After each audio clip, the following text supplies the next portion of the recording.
Arturo, you left this. Did you leave it on purpose? Yeah, because Oh, I'm sorry. Thank you.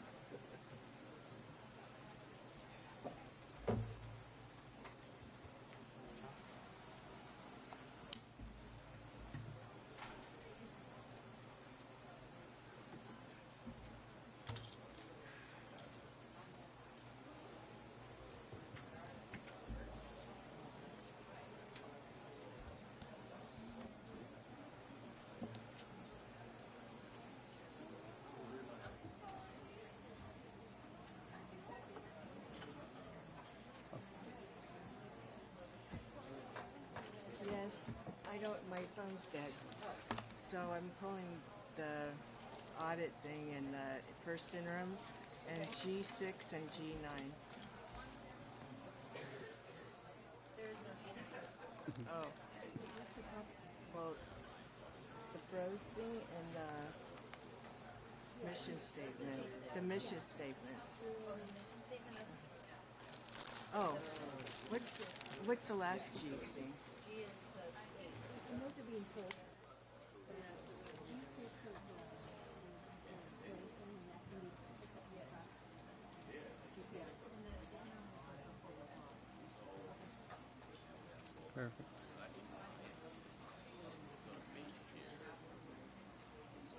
Okay. This time I would like to reconvene the regular board meetings. Clerk of the board, would you please call roll? Segura. Here. Tarantino. Here. Pike. Here. Hall. Present? Solis. Present. Janney. Here. I apologize for starting a little late. Thank you for your patience. We will now have a moment of silence and our Pledge of Allegiance by our Vice President, Ms. Paula Hall.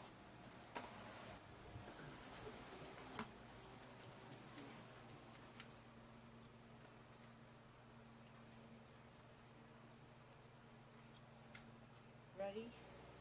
Begin. I pledge allegiance to the flag of the United States of America and to the republic for which it stands, one nation, under God, indivisible, with liberty and justice for all.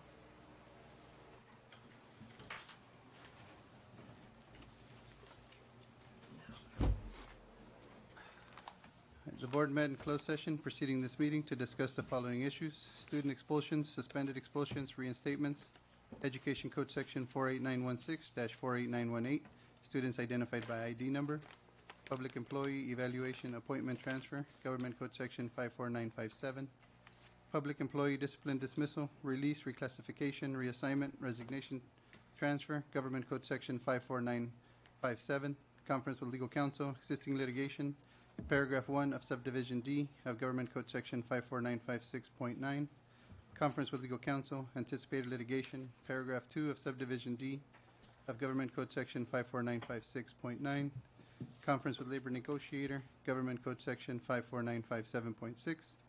The board took the following action. Moved by Hall, seconded by Tarantino, to accept the administrative hearing panel's recommendation to approve the expulsion of one student with the vote of Hall, yes, Pike, yes, Segura, yes, Solis, yes, Tarantino, yes. Moved by Segura, seconded by Pike, to accept the administrative hearing panel's recommendation to approve the expulsion of one student with a vote of Hall, yes, Pike, yes, Segura, yes, Solis, yes, Tarantino, yes. Moved by Tarantino, seconded by Segura, to accept the administrative hearing panel's recommendation to approve the expulsion of one student with a vote of Hall, yes, Pike, yes, Segura, yes, Solis, yes, Tarantino, yes. Moved by Pike, seconded by Tarantino, to accept the administrative hearing panel's recommendation to approve the reinstatement of one student with a vote of Hall, yes, Pike, yes, Segura, yes, Solis, yes, Tarantino, yes. Moved by Pike, seconded by Tarantino, to accept the administrative hearing panel's recommendation to approve the reinstatement of one student with a vote of Hall, yes, Pike, yes, Segura, yes, Solis, yes, Tarantino, yes. Moved by Pike, seconded by Tarantino, to accept the administrative hearing panel's recommendation to approve the reinstatement of one student with the vote of Hall, yes, Pike, yes, Segura, yes, Solis, yes, Tarantino, yes. Moved by Hall, seconded by Pike, to approve the appointment of Teresa Kramer as principal of Bonita Vista Middle School with the vote of Hall, yes, Pike, yes, Segura, yes, Solis, yes, Tarantino, yes. Moved by Pike, seconded by Hall, to approve the resignation agreement and general release with one certificated employee with the vote of Hall, yes, Pike, yes, Segura, yes, Solis, yes, Tarantino, yes. Moved by Segura, seconded by Hall, to approve the notice of suspension, unprofessional conduct, and unsatisfactory performance settlement and release agreement with one certificated employee, with the vote of Hall, yes; Pike, yes; Segura, yes; Solis, yes; Tarantino, yes. Moved by Hall, seconded by Segura, to approve the termination and release of one classified employee, with the vote of Hall, yes; Pike, yes; Segura, yes; Solis, yes; Tarantino, yes. Moved by Hall, seconded by Pike, to approve the agreement between the district and the CSEA Chapter 471 regarding information technology, reclassification, reorganization, job descriptions, with the vote of Hall, yes; Pike, yes; Segura, yes; Solis, yes; Tarantino, yes. At this time, I will entertain a motion to approve the agenda for the December 11th, 2017 regular board meeting, with the change that the board will first consider board agenda items G6, K5, and then K4. I have a motion. I make that motion? I have a motion I'll second. and a second. Segura? Yes. Tarantino? Yes. Pike? Yes. Hall? Yes. Solis? Yes. Motion passes 5-0. At this time, we are pleased to welcome the CEO of the Classroom of the Future Foundation, Mr. James Wright, who has a presentation for the board. Good evening, members of the board, Superintendent Janey, educators, students, and members of the public. Again, my name is James Wright, and I'm the CEO of the Classroom of the Future Foundation. Thank you for having us tonight. The mission of the Classroom of the Future is to unite the business and education community to prepare our students to thrive in a global competitive society. We're known for being a convener of the business and education community in our region. We are a champion for the creation of innovative learning practices in the classroom, as well as being a trusted resource for innovative technology in the classroom. Today, our current programming includes a focus on expanding career pathway opportunities for all students, a focus on educational innovation, and a robust scholarship program for students in need. However, what we're probably best known for is a big party we throw every May called the Innovation in Education Awards.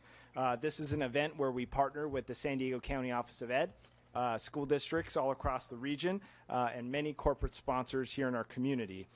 This past event was held on May 24th, 2017 at SeaWorld San Diego. At the event, we recognized 17 extraordinary students for their pursuit of STEM degrees. 6 different educators that have been highly innovative over their careers, and last but not least, 4 classroom programs that are some of the most cutting-edge programs in our community. I'm very excited to announce that the 2017 Innovate Award, sponsored by Cubic Corporation, went to the Quadcopter Challenge program here in Sweetwater. This program received high marks from our panel of judges for its ability to increase student understanding of 2 new technologies, unmanned airborne systems, or also known as quadcopters or drones, and 3D printers. The fact is that this program was the first challenge of its kind in the state of California, which was truly impressive to our judges. We've put together a short video that I'd like to roll now. Thank you.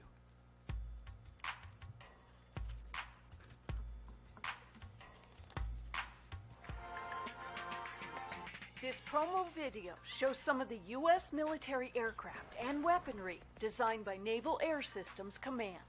Now imagine what a partnership between NAVAIR and Sweetwater Union High School District could lead to.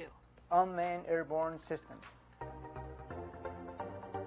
As part of a STEAM outreach project, 6 high schools agreed to form quadcopter teams. Half my team were young ladies. 3 girls and 3 guys, so I was very excited about that.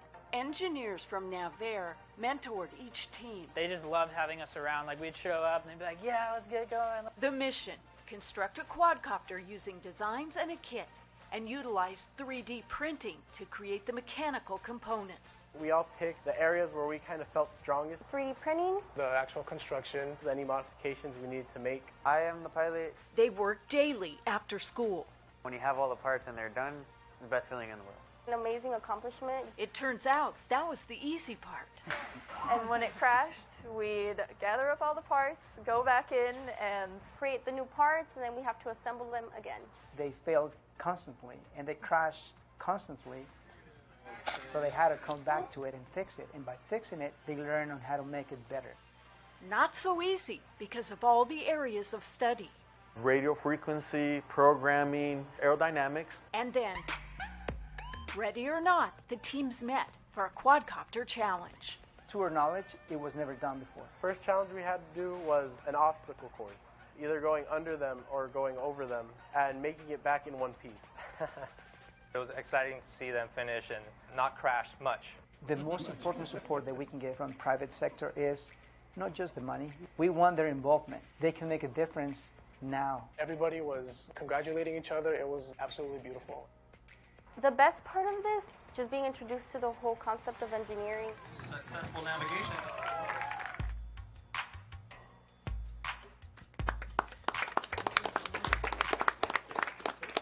It truly is an amazing program, and with that, I'd like to introduce to you all the sponsor of the Innovate Award, Cubic Corporation. Cubic is a generous supporter of the Classroom of the Future Foundation, is deeply committed to the advancement of innovation in our classrooms.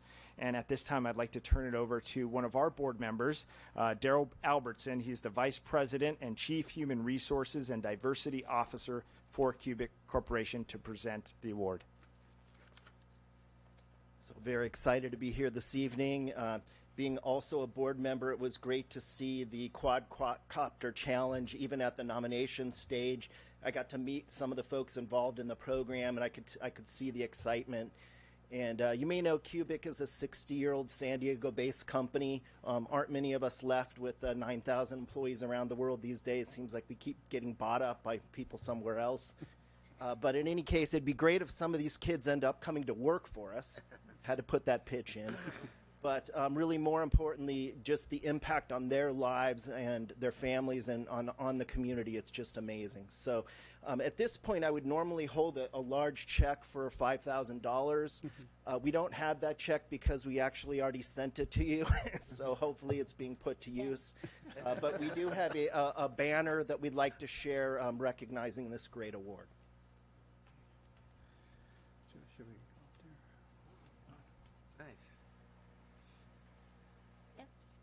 How about we come out? Take a picture. Very nice. Does this mean we get to go to the party or afterward? I went. It was last year. The next event will be held May 23rd, and we would love to have representatives from Sweetwater Independence that evening.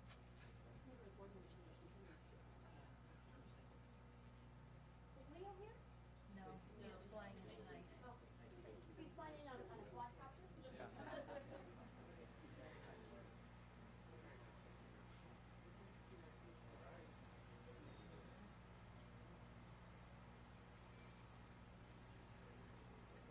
Perfect. All right, on through a couple here. Let me get. Beautiful. Let me get it out of my pocket. Couple here. Thank you.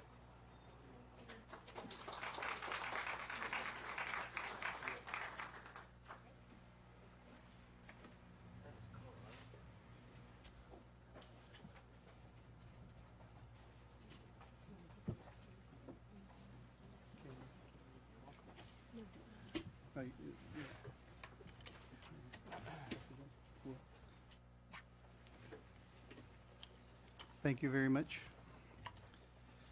Dr. Jenny will conduct our next two recognitions. Well, good evening, everyone, and welcome. This next recognition is for Mr. Solis, who has been our board president for the past year. And on behalf of the governance team, I want to thank you for your leadership as president this past year. You continued this board's practice of being an active listener to each stakeholder that came to the podium, listening without judgment, listening to understand their perspective.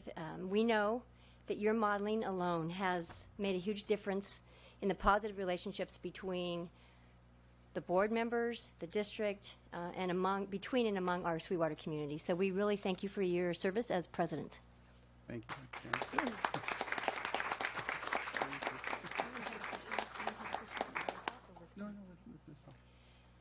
And then we also want to acknowledge Paula Hall as our vice president for the past year. We want to thank you for your presence as a board member and board vice president in the community. I don't know, you probably saw her on one of the pictures of the Quadcopter Challenge. She's everywhere.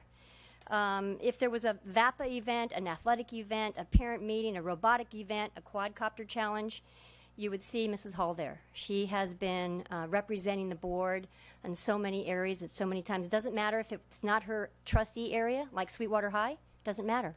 She attends, and she's visible. And we appreciate your visibility as board vice president, as one of our board members. So thank you very much.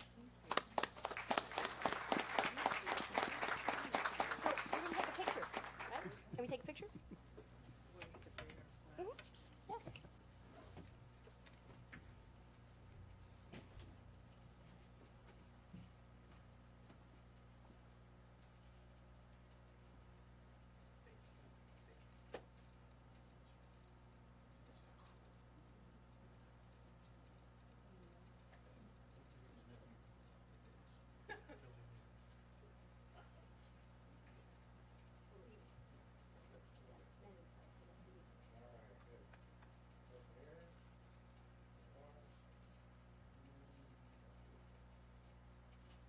Thank you.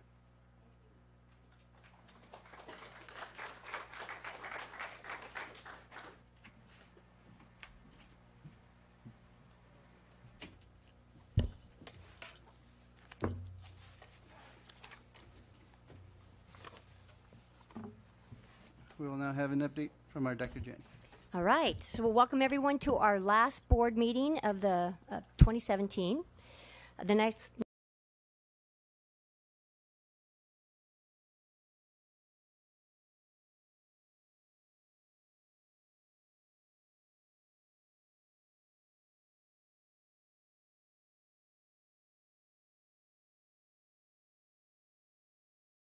worked in this 2017-18 school year so far to ensure that each student is successful in college and career options, to create a safe and healthy learning environment, to foster and honor parent and community engagement, and to develop coherent and transparent systems. Is our work done yet? Absolutely not. Absolutely not. But we have made significant progress because we have moved forward together, collectively, collaboratively. And tonight, our board will vote on a new mission and belief statements. This is another step on the journey to make Sweetwater Union High School District a more collaborative and inclusive educational community where we truly put students first. A special thank you to the 40-plus Sweetwater stakeholders, labor representatives, students, parents, district office, school board members, community members, who contributed to the development of that mission statement and those belief statements. And after we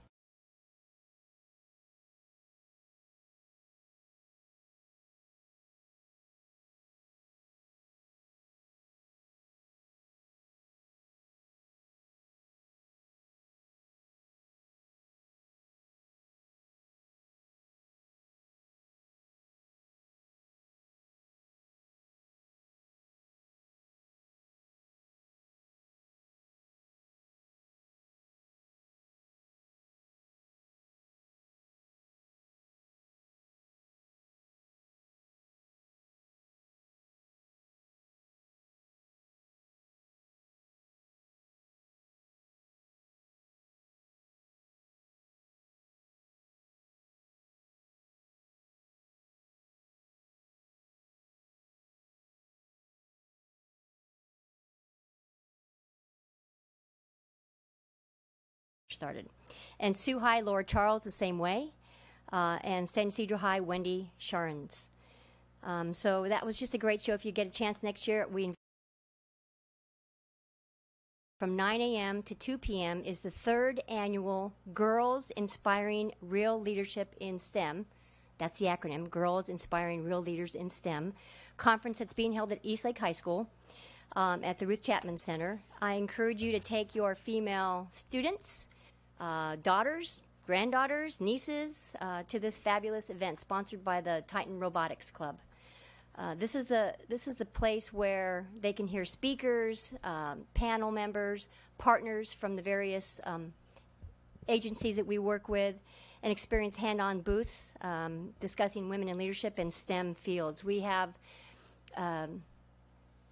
the students put this on. The students organize it. They contact the speakers and the panels. They organize the panels, and they organize all of the partners coming forward. So that's a great event. If you're driving by East Lake High, stop by. Saturday from 9 to 2. And then by the end of December, by the end of this month, I'm pretty sure, all classrooms, all libraries, all multi-purpose rooms, all main offices and counseling centers will have heating, venting, and air conditioning systems, HVAC systems, installed and working. Not just installed, but they'll be working. And we want to thank our planning and construction team, our maintenance team, and our school site staffs for making this project one of the best things we've ever done. And so we thank you all. And as we approach the winter break and the holidays, the message I would like to impart is, how do we achieve a more peaceful classroom, a more peaceful school, a more peaceful district, and a more peaceful community? So I'm going to share some quotes from some well-known people. The Dalai Lama said this: "I'm convinced that today's young people can achieve a more peaceful world if they cultivate warm-heartedness and inner peace." And so how do we model and teach that to our students? And John F. Kennedy said this: "Peace is a daily, a weekly, a monthly process, gradually changing opinions, slowly eroding old barriers, quietly building new structures." And peace cannot be kept by force, says Albert Einstein. It can only be achieved by understanding. And finally, Hafsat Abiola said this: "Peace comes from being able to contribute the best that we have and all that we are toward creating a world that supports everyone. But it is also securing the space for others to contribute the best that they have and all that they are." So doing our part as educators to contribute to peace, it doesn't mean that there's going to be an absence of conflicts. We will forever have differences, no doubt about that. But striving for peace or seeking peace means that we work to resolve our differences. And we work to resolve our differences through peaceful means. And so what does that look like? Well, we successfully resolve our differences through conversation and education, through knowledge and empathy, and through understanding and healing. I also believe that seeking peace begins with the individual. It begins with me, and it begins with each of you. And it begins with not just tolerance, but authentic acceptance of others as they are. And if we adults can model seeking peace in our everyday actions, our students will notice the difference. And I believe they will want to continue striving for that inner and outer peace. So, especially in this holiday season, let's seek peace individually and collectively in our classrooms, in our schools, in our district, and in our community. Let's not wait for someone else to start, but rather, like the song says, let peace begin with me, and let this be the moment now. And let's not forget what 16-year-old Malala Yousafzai, you remember her? The little 16-year-old girl that got shot in the head? Malala. When she was 16 years old, she addressed the United Nations, and here's what she said. She said, "I truly believe the only way we can create global peace is through not only educating our minds, but our hearts and our souls." And a year later, she won the Nobel Peace Prize at 17 years old. So this belief alone will continue to help Sweetwater transform into a district where we really actualize our mission and daily live by our beliefs. So I began with a quote by the Dalai Lama, and I want to end with a quote by the Dalai Lama. It said this: "If you think you are too small to make a difference, try sleeping with a mosquito." Right? So on behalf of our governance team, we wish you, each of you, peace, hope, love, and goodwill to all. So happy holidays, and thank you for the opportunity to serve and support each of you.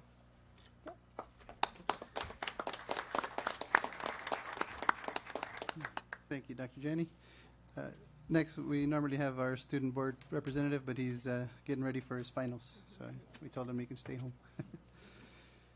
The board members all received a copy of the CBOC report. Are there any questions for the chair? Mr. Marinovich. Thank you. I'll be real brief here, and I wanted to start out and thank you, President Solis, for your hard work as you had in the proclamation, but also giving the chair the ability to speak forthrightly before the board. It's really appreciated. And also, I want to also acknowledge something that you did about a year ago that took courage on the bond measure when you asked with Dr. Aguirre sort of, were we ready yet? And you had the personal courage, and I applaud you for that. And I know it was not an easy decision, and it showed a lot of class.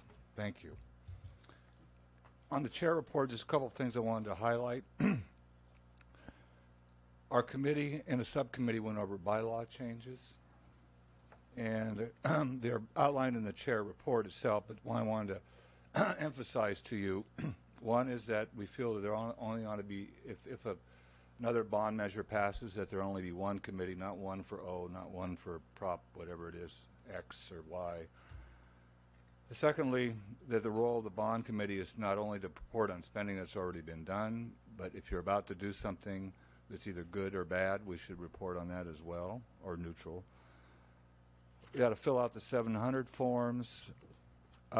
We believe there ought to be a little more interaction between the auditor, the performance auditor, and the district.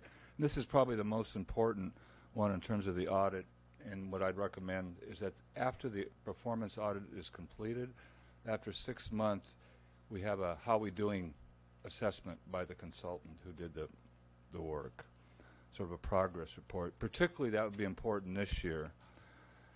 Finally, in terms of our actual bond oversight meeting, I think there ought to be a little more scrutiny about bid documents, independent of the design consultant, but by staff before they hit the street. And also, this week was a tough one, or last week, this week. We had some issues in terms of the timing of the audit report. Bottom line, though, it all turned out fantastic. This person right here helped everybody, along with Trustee Hall, a team, the CBOC, and the district, talked some more, just as you talked about in your remarks there. And I want to applaud everybody involved. Trustee Hall, Trustee Segura was a member of the committee, everybody. And as we move forward, you know, we can either work together or work separately. And I know you have my commitment and my time to work with you. And finally, I think that communication is the key. And you have my commitment to communicate effectively on behalf of the CBO-CDU. That does not mean, and I'll close here, it does not mean there won't be issues of contention. By our nature, it's kind of like an adversary, I know the word to put it, it's a potentially adversarial role. And my role as chair is to do our job and try to be as least confrontational as possible. But we'll speak up when I have to. Thank you. Thank you. All right. This is the point on the agenda where members of the public may address the board on any matter not on the agenda and have 3 minutes each to do so. The Board of Trustees cannot legally take action on matters not posted on public agenda, but will refer the matter to the superintendent's office for review and report. Thank you for your cooperation. Karen Hoffman.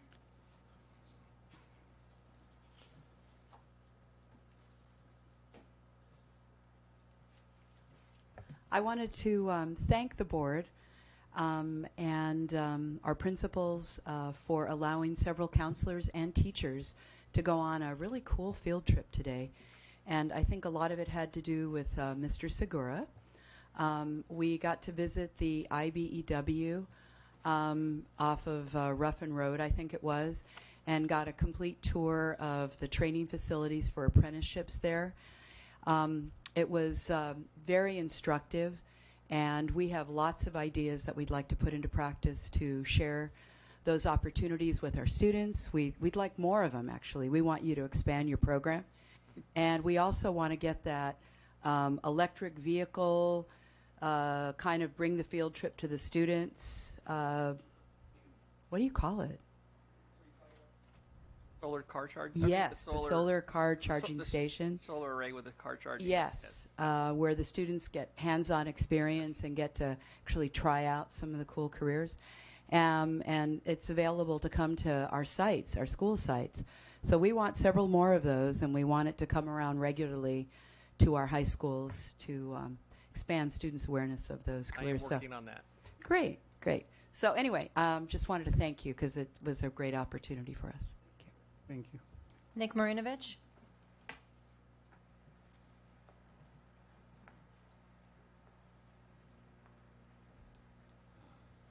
Want to do is hear me again.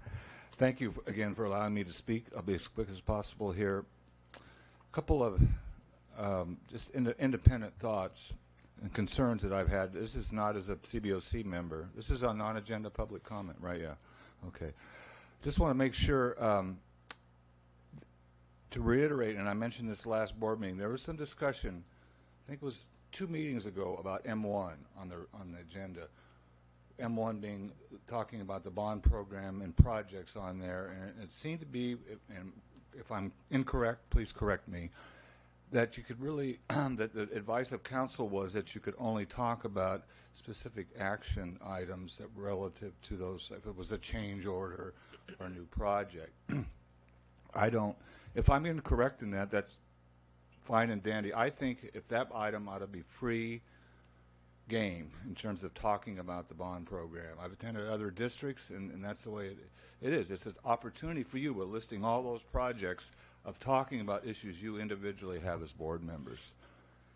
Secondly, on the project labor agreement, as you know, the San Diego County Taxpayers Association approved their bond support guidelines for new bond measures. And while our committee is not real, supportive right now of the PLA, I was a member of a subcommittee of that committee that formed these guidelines, and I was about as proactive as possible, saying that the mere existence of a PLA should not be an automatic disqualifier on a new bond measure. And I just wanted that noted. Finally, as this year comes forward, and as potentially, and I know you haven't got the voter approval yet, or the survey results, there's going to be temptation. Not temptation is not the right. You're going to get a lot of people who want to do business with the district. You're going to find people potentially. And one of the things that I think the bond committee can do, because I had a conversation 2 days ago with somebody say, well, I would never do business with Sweetwater because they have this image issue still that lingers. And I know Dr. Aguirre is trying his best to do that, but I assured him, hey, it's different, but I don't know how we get the word out. But in closing, that HVAC project was such a huge success story. I think we got to find a way as a district and as a CBOC to say, look how you can do it right as Sweetwater. The public has heard so much of the negative. I think we need to hear the positive. Thank you. Thank you. No further speakers. Right, we will now move to the formation and approval of consent agenda. The following items have been pulled.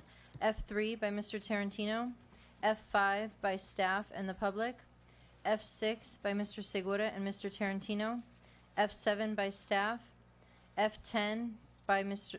Tarantino, Mrs. Hall, and staff, item G2 by Mr. Tarantino, item G4 by Mr. Tarantino, item G5 by Mr. Tarantino, item G6 by Mrs. Hall and the public, item G7 by Mr. Tarantino and Mr. Segura, item G8 by Mr. Tarantino, item J1 by Mrs. Hall, item K1 by Mr. Tarantino, item K4 by staff, item K5 by staff and the public, item K7 by Mr. Tarantino, item L1 by Mr. Tarantino, item L3 by Mr. Tarantino, item L6 by the public, item M1 by Mr. Tarantino, item M3 by the public, item N3 by Mr. Tarantino, item P1 by Mr. Tarantino, and item P2 by Mr. Tarantino.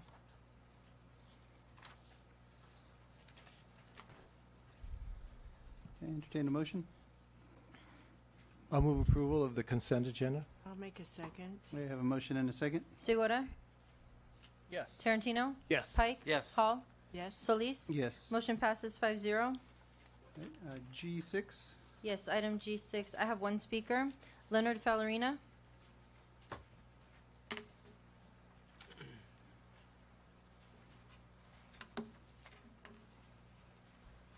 Thank you for giving me the opportunity to speak today. Dr. Jenny, I would like to thank you for following up with me on some of the information you gave me about Jose Bros, what the procedures were. And on the item for G6,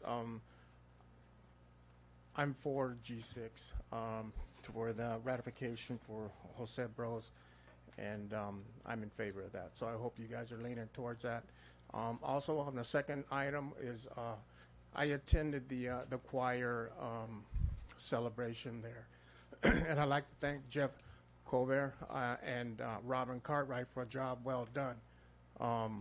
My daughter's a participant in the mariachi program, and I remember this being an item maybe 8 years ago. You guys were going to not fund that, but now it's a striving program that, boy, I went to Sweetwater, I think, last Friday, and they have an overwhelming amount of students that are supporting this, and all the teachers are great. My daughter's a byproduct of that. She studied at Montgomery Junior High, or Montgomery High School, Montgomery Junior High. Now she's with Jeff Nevin, and now she'll be going to state, but she's tutoring at her uncle's school at Otay Ranch. She's a tutor for the trumpets. She's a tutor at Sweetwater, so she's giving back to the community, and I'm glad she's giving back to Sweetwater. So I'm pushing her towards, maybe getting a good position here within the Sweetwater district. So, she plays a trumpet, but, no pun intended. Somebody's got to help her tutor trumpet. So I'm very fortunate to have known you and given the opportunity to go through this process for Jose Bros with his naming of the field. So thank you very much. Happy holidays. Thank you. No further speakers. It was also pulled by Mrs. Hall. Before Mrs. Hall, before you go, I just wanted to acknowledge Mrs. Angie Bros for being here today. I have a card. Thank you. Okay, Mrs. Hall. I just wanted to say what a remarkable history and legacy has been left by Mr. Bros. I can tell you, so many teachers have commented on what he meant and how he impacted their lives. Not only the ones, the ones that spoke at his memorial, I remember a couple of people there, but also in my community over at Mar Vista High, where he started as a teacher.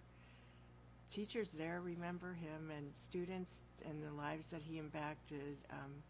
One was a fellow teacher from Southwest High, whose husband was a counselor at Mar Vista High, but who taught herself over at Southwest High.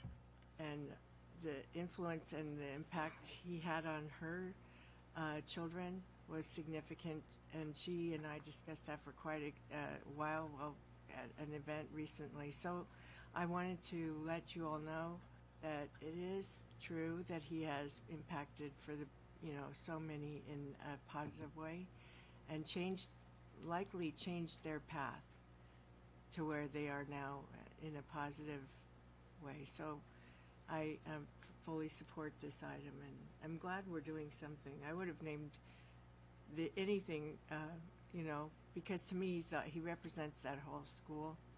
So, but so much more than just Otay Ranch. So thank you. Thank you, Ms. Hall. Any other comments from the board? Dr. Jenny? I'd also like to acknowledge Cole Hawk, who's in the audience. Cole, can you stand up, please? He's the ASB president at Otay Ranch, and he's he led this effort, the whole facilitation, the meeting, the committee meeting, and he submitted the proposal to me on behalf of the effort. So nice job, Cole. Thank you. All right, entertain a motion for G6. I'll make that motion. Go ahead. I have I'll motion second. by Mr. Segura, seconded by Mrs. Hall. Segura? Yes. Tarantino? Yes. Pike? Yes. Hall? Yes. Solis? Yes. Motion passes 5-0.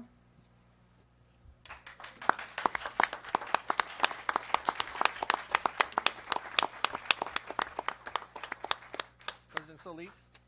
Yes, sir. I was Mr. going to Segura. ask, so will there be a plaque or something, a naming, or is there a plan for that? Dr. Jenny? So more than likely, it's going to take a while for that to happen, but we'll be working with the school site, and we'll make sure that the board gets information, as well as the family, about when that actual naming and ceremony will take place. Thank you, that'd be great. Thank you.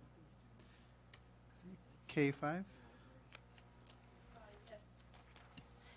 Yes, we have a presentation, and then we have one public speaker. Ms. Michael? Yes, I'd like to ask the representatives from Moss Adams to come forward to the podium to present their performance audit, please.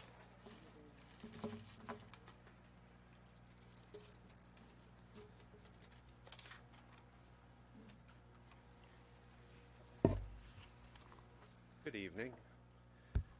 Mark Storanka from Moss Adams, members of the school board, thank you for having me.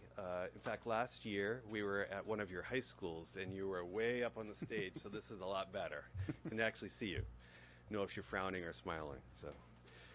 So we really enjoy working with the district. As we were talking about at the audit committee meeting, I think we have kind of a healthy tension between the district and us, because we're each trying to push each other. And really our job, yes, we're supposed to help you with compliance relative to the bond, but really our job is to help you improve. And the district has improved. You improved last year from what we had to recommend, and you did this year. And I'm just going to mention a few areas. And these are in our report at the front end of the report. Your cash flow and budgetary reporting, more visibility to information, more timely information. Your bond program master planning. I know it's a big undertaking. You've been chipping away, making progress in that arena, even though we still have some suggestions for moving that further. A lot of progress, which is great. Your material specifications. I know you've got an architect named Paul who spent a lot of time on this, so hopefully he felt it was worthwhile. Your program management controls, how you control the projects and making updates to your program management plan, or PMP. And then finally, regarding your communication around the bond program, you have more information and more timely information about the bond and about the CBOC on your website, so it's making access to that information better. So making progress. It's good to see not all of our clients make progress at the same clip as each other. You guys are doing pretty dang well, so really we appreciate that. We wouldn't say it if it wasn't the case. We appreciate the help that we get from your staff, because we ask a lot. We appreciate working with the CBOC and getting, probably, I'll say in a way, kind of a healthy tension there and pushback too, but we're all trying to do the same thing, all trying to get better. We just come at it from different angles.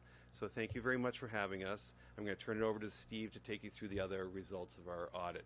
And yeah, it's not as sexy as innovation. We don't have a video, we don't have a check, we don't have a sign, but we have results. So thank you. Thank you.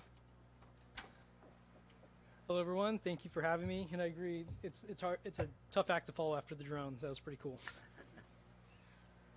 Okay, the audit period was through June 30th, 2017. This included both the expenditure compliance and the other things that are not specific to the state law, which is the program improvement.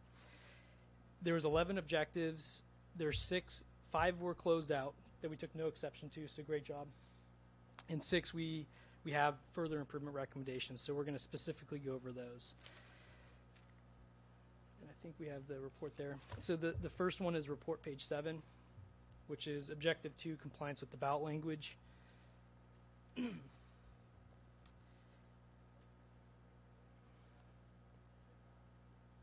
There's 2 things within this. It's probably PDF report page 10-ish.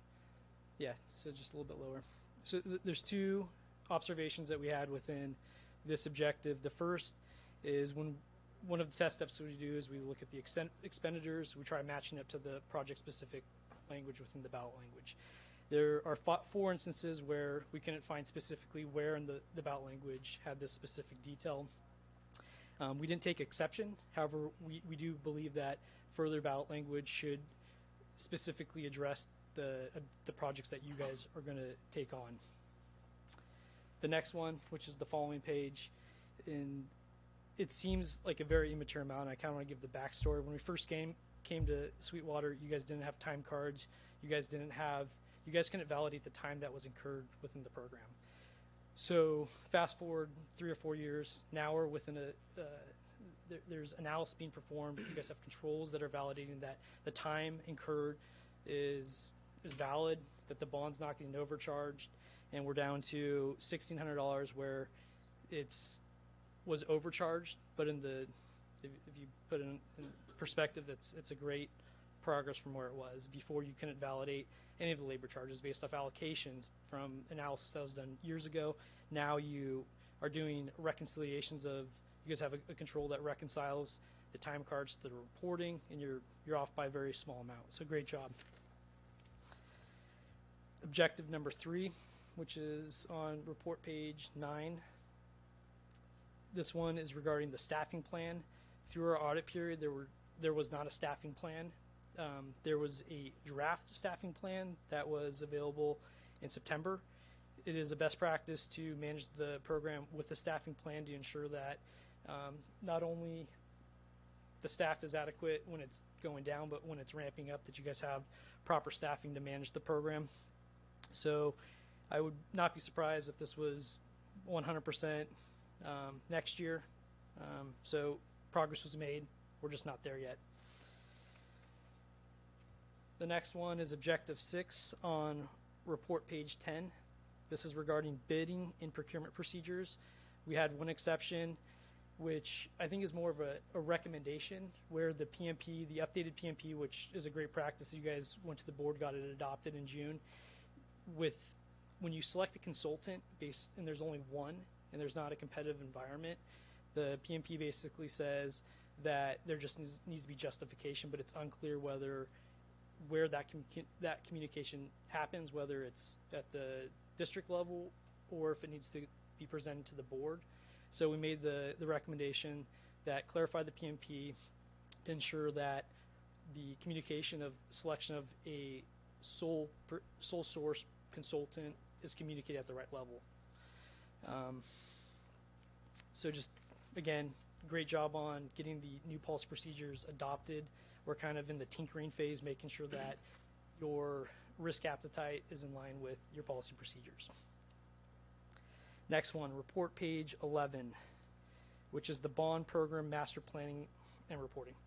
And this one, for our reporting period, the only thing that changed was you guys had the policy procedures adopted with the new process flow chart for what was going to happen. We didn't think that did justice for the great work that was accomplished in October. You guys did Dr. Geary and the team with maintenance and director of construction, Carl, they put together this very comprehensive package that included how you guys are going to prioritize the list by site with all potential projects, and how you guys are going to combine that into a list to determine what to do next with the next bond sale. That is definitely a best practice to approach it that way, which is a huge progress from what it was in the past. Our one recommendation for here, again, just kind of tinkering with it, is if you guys have all these project sites with prioritizations and amounts, is how do you guys need the master goals to ensure that maybe, let's say HVAC, it's number 1 at one school and 5 at another. It makes sense to keep that as number 1 in the total program so that you guys can scale it. But great job. I'm really looking forward to reviewing that next year. And I think that's going to be adopted in March, so that will be within the audit period next year. The next one, report page 19, cost, benefit, and value engineering analysis. Again, this was adopted. Progress was adopted in the June policy procedures, where you guys will conduct constructability reviews if a project is over $1 million. Within the 4 days, there was no samples to sample, so we couldn't really comment on it. However, we did in September make note that you guys did perform this. You guys contract out to AECOM Technical Services to perform the constructability review, which is a great progress. At the audit subcommittee meeting, we just made one note within the PMP that the policies currently read that whatever they come up with, you guys have to do, and we think that'd be a good recommendation to maybe be a little bit more flexible, and because you guys know the district more than anyone, if they come up with something that you don't necessarily agree with or want to approach it a different way, you guys should have that flexibility. However, document that. Next, report page 20, objective 11, maintenance of district assets funded with Proposition O. Through our audit period, there was no progress. However, in the policy procedure, you guys adopted updated language that says that when a project closes out, you will provide the warranty conditions to the maintenance department. We would recommend some sort of reporting to ensure that when it's provided to the maintenance department, they're tracking it, that you guys can review it on a periodic basis.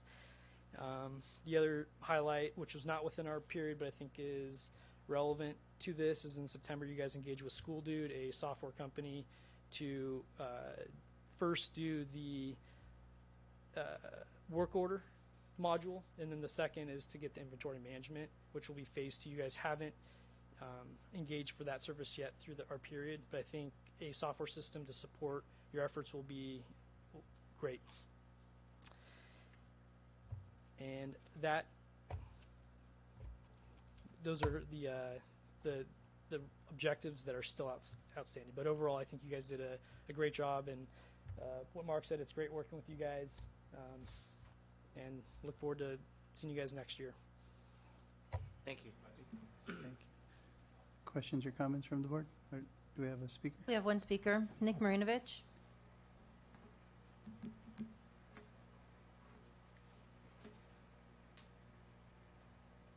Three times in a row here. My comments will be limited because our Bond Oversight Committee has not reviewed this yet. However, in the words of my favorite television program, pretty good. This is great progress. Great progress. You know, this audit is a process improvement document. And, you know, the word audit is kind of a misnomer. But there are a couple of things in the audit that I'd like to point out that's going to be, I think, a potential issue as we move forward. And that is the ballot language in the project lists.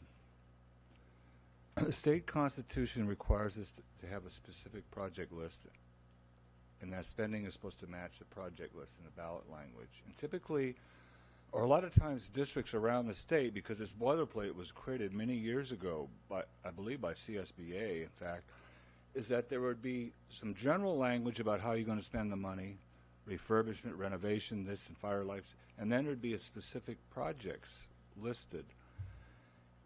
There was a Hoover Light decision related to San Diego Unified School District back, I don't know how many years ago, 2013, in which lights were put on Hoover High School, and they weren't in the ballot measure. And an appellate court decision pretty much said you got to spend the money according to what was in the ballot measure, and no more, no less. So it's a gray area perhaps, but I think it's an area that we need to look at very carefully.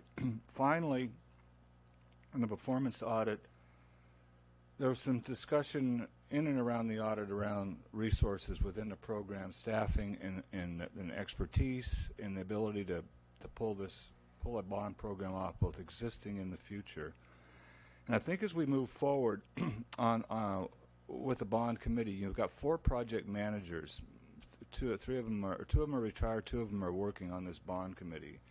And I would strongly suggest you use our individual expertise through the chair when we come back and listen to us. And finally, I met with Vice Chair Gutowski last Friday, and we talked about updating the bond scorecard to reflect the results of the audit.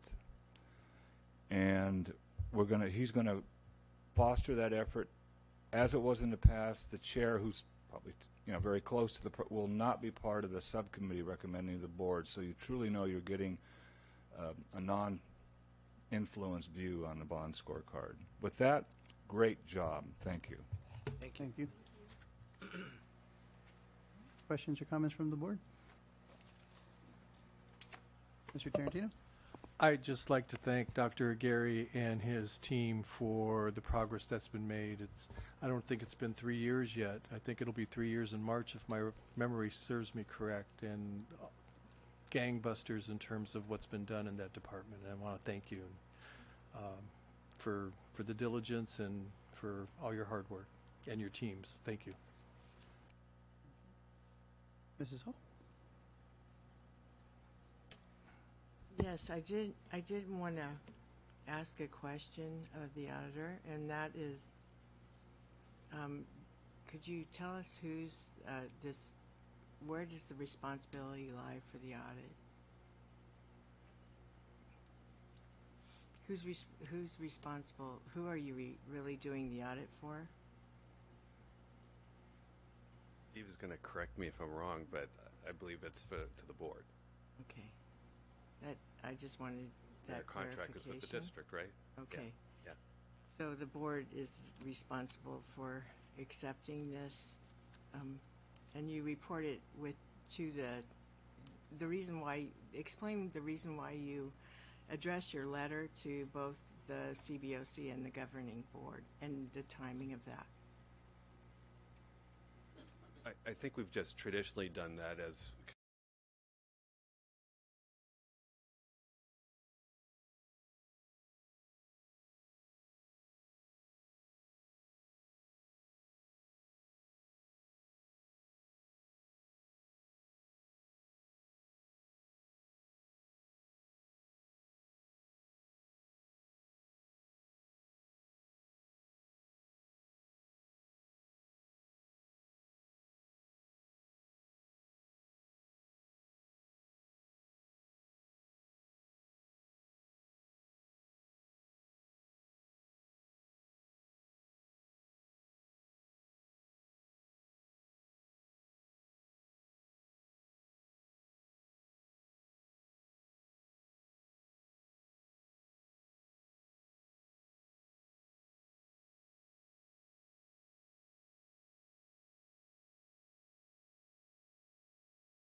ADA, which translates into about 591 students between our assumptions at first interim, at adopted budget and first interim.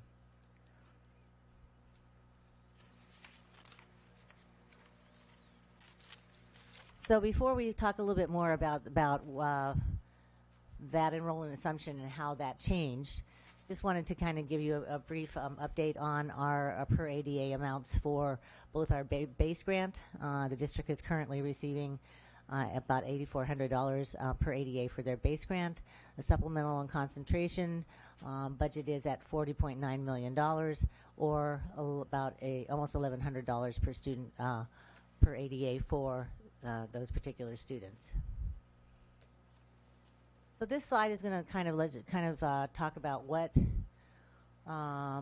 the effect of the enrollment variance is between adopted budget and first interim. So the left-hand side of the page, of course, is your adopted budget. Right-hand side is now the first interim. So if you go down to about middle way down the page where it says base funding, you can see some of these discrepancies. So at adopted budget, we assumed with the enrollment that we had projected that we were going to have $365,050,000. That now decreases if you go directly across to the right-hand side of the page on the same line. That decreases with the decrease in enrollment down to $360 million. So in the LCFF, there's been a decrease of almost $4.7 million. In addition to that, so that $4.6 million is broken down into 3 different categories. So our base funding decreased by 3.5. Our supplemental and concentration funding, supplemental funding actually went up a little bit because we did actually bring in a higher number in that particular category from adopted budget. And then our concentration funding went down by $1.4 million. So the revenue shortfall that we find ourselves in now is about, again, a total of $4.6 million. So in addition to that, we increased our contribution to our special education. There was a special education property tax posting that was a duplication, and so therefore one of those entries had to be removed after adopted budget. So in total, we're looking for solutions of about $6.7 million. So I'm going to go through some of the changes in categories, in revenue and expenditure categories for you, and talk about those changes, and then talk a little bit about what we believe could possibly be some of the solutions to the $6.7 million gap that we need to resolve in the short come. So we'll start with the revenue changes. Our local control funding formula again went down basically for $4.6 million. That was divided into 2 pieces. The ADA decrease caused $4.2 million decrease, and then there was adjustment in the in lieu property tax that we pay to charter schools of $400,000. So that was as I said earlier, the ADA decrease was divided between base and supplemental concentration. Our federal revenue increased by $6.4 million, and it was primarily due to either new entitlements or some carryover that we did for some federal programs. So as you can see, it's all of the Title federal programs, and Title I actually increased the most at $3.9 million. So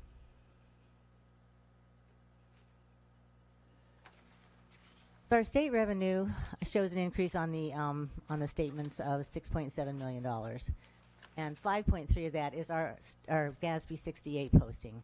So in the adopted budget, we're required by GASB 68 to post the STIRS contributions that are made by the state of California on behalf of our district. We posted, based on the assumptions that we had at the time, I believe, $11 million. Those assumptions changed, and so then we had to post an additional $5.3 million. It is not, there's a net effect on the financial statements because you post revenue, and then you also have to post an expenditure. So it's, it doesn't affect the bottom line, but it is a posting that's required by GASB 68. So our partnership academy grants are not generally budgeted very much in the adopted budget, so they are coming in now at about $1 million. And there was carryover for our career technical education grant of $400,000. So that's our $6.7 million increase in revenue for the state programs. Our local revenue, smallest piece probably, all the revenue categories increased by $1.1 million. And most of it was carryover budgets for what we call local programs. So it's a small math readiness block grant. It's an MOU with the county. There's several of those very small programs that are included in that $1 million. Our California Career Innovations Grant, we posted $200,000 for that particular grant. And then the entry for the special ed property tax that I just talked about, that we had to decrease our local revenue for that piece. And then we also received some PeopleSoft reimbursement funding, an agreement with the County Office of Education at about $1.1 million. So the last piece of the last category in revenue is the transfers in and out. So there was an adjustment that, I need to kind of take a step back. So when we first started working on these financial statements, some of the solutions that we anticipated, we encompassed in the budgets. Then thinking, well, no, we can't do that. You need to see, number one, you need to see the true bottom line and how what we need to do, and number two, you as a board have to approve those solutions before we could incorporate them. So we reversed those entries. This is one that still has yet to be done. So this will be reversed after first interim. So this is actually was an adjustment taking out the Lenovo lease for this year, but you as a board had required us to keep it in. So this will be an adjustment after these statements.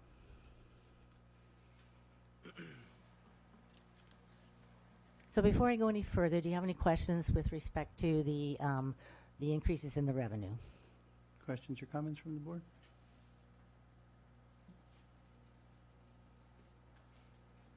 Mrs. Hall? Okay, so when you were talking earlier, you mentioned the $400,000 reduction in Louis property tax paid to charter schools. Can you explain that? So it's a computation. So we're required to pay part of our LCFF. Right. So it's not really reducing what we would expect to get. You did include a reduction in your original budget, didn't you? Knowing that you would have to pay it out to charter schools this year? Yes. So is this the difference between what you included in your original budget and what you must pay? And what the LCF calculator is calculating for us now that we must pay, yes. So it's an increase of $400,000 over your projection that was included in the. I'm trying to get to what exactly does that mean when you say it's negative $400,000 on your slide, I believe. I'm not looking at the slides. I was following it on the screen, but you said something about that 400. You actually called it in Louis property tax paid to charter schools. So is that coming out of our money as an increase beyond what you had projected and included in your original budget? Slide 11. Yeah, page 11. Slide 11. Yeah. Okay, that one. Yeah, so it is actually it is actually an increase. So the two of those makes up the $4.6 million. The $4.6 million that we need to. What did you base your original budget on? What figures have changed to increase that to $400,000? So it is connected with the enrollment assumptions. It is all one kind of enrollment assumptions. It is also connected to whether your there might be an adjustment in your state property tax that you're receiving. So it could be either one of those. Okay, so which one was it? Did I mean, if you had $400,000, I mean, you obviously knew who was in a charter school when you were doing your original budget, correct? And then you projected some change to that. I would assume in the enrollment projections you used to base your original budget on, and now there's a 400. Was that determined by the county office of ed, by enrollment at CDE, reported to CDE, or is it that you're increasing another projection and saying that in your projections you're going to have $400,000 more going out? So which one of those is, how did you come up with an additional So Mr. Martins, do you know 400,000? the assumptions that are used for the in lieu charter computation on the LCFF? You need to come up.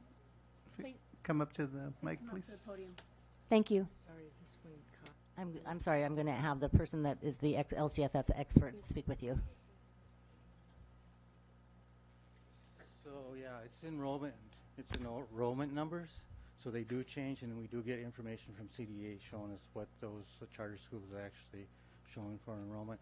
And also there's RDR funding, properties that tax money that's involved that we have to take out in order to compute these amounts for the charter school. What So is that changes Doug? the- What is RDR? I know it's not Rancho Del Rey. It's redevelopment. I'd have to look at the rest of it. Okay. So that has an effect on what we're going to give to the charter schools. So if that's going up, there's less property tax money that can be dispersed to the charter schools. But if that goes down, then more money goes out to the charter schools. And then with our enrollment has changed since we did our adopted budget with them. I think I just got more confused. Okay. Enrollment Because numbers have I changed. know that if property taxes go down, have they actually gone down? They're actually going up. Right. So, and you But said then we get redevelopment money too, and that has to be subtracted from the property taxes. That leaves us what we can use to compute the amount of money that we can give to the charter schools. But also the charter schools enrollment numbers have also changed from the adopted to the first interim, so that has an effect on it too. And do you get a report that shows you where those charter school enrollments are Usually coming get it from CDE. by 'cause school? we usually get from CDE. They have the final P2, approved P2, and so we use that. Okay, thank you. Okay, thanks. So are there any further questions with regard to the revenue before we speak about the expenditures? Well, I think the other question I had was related to revenue.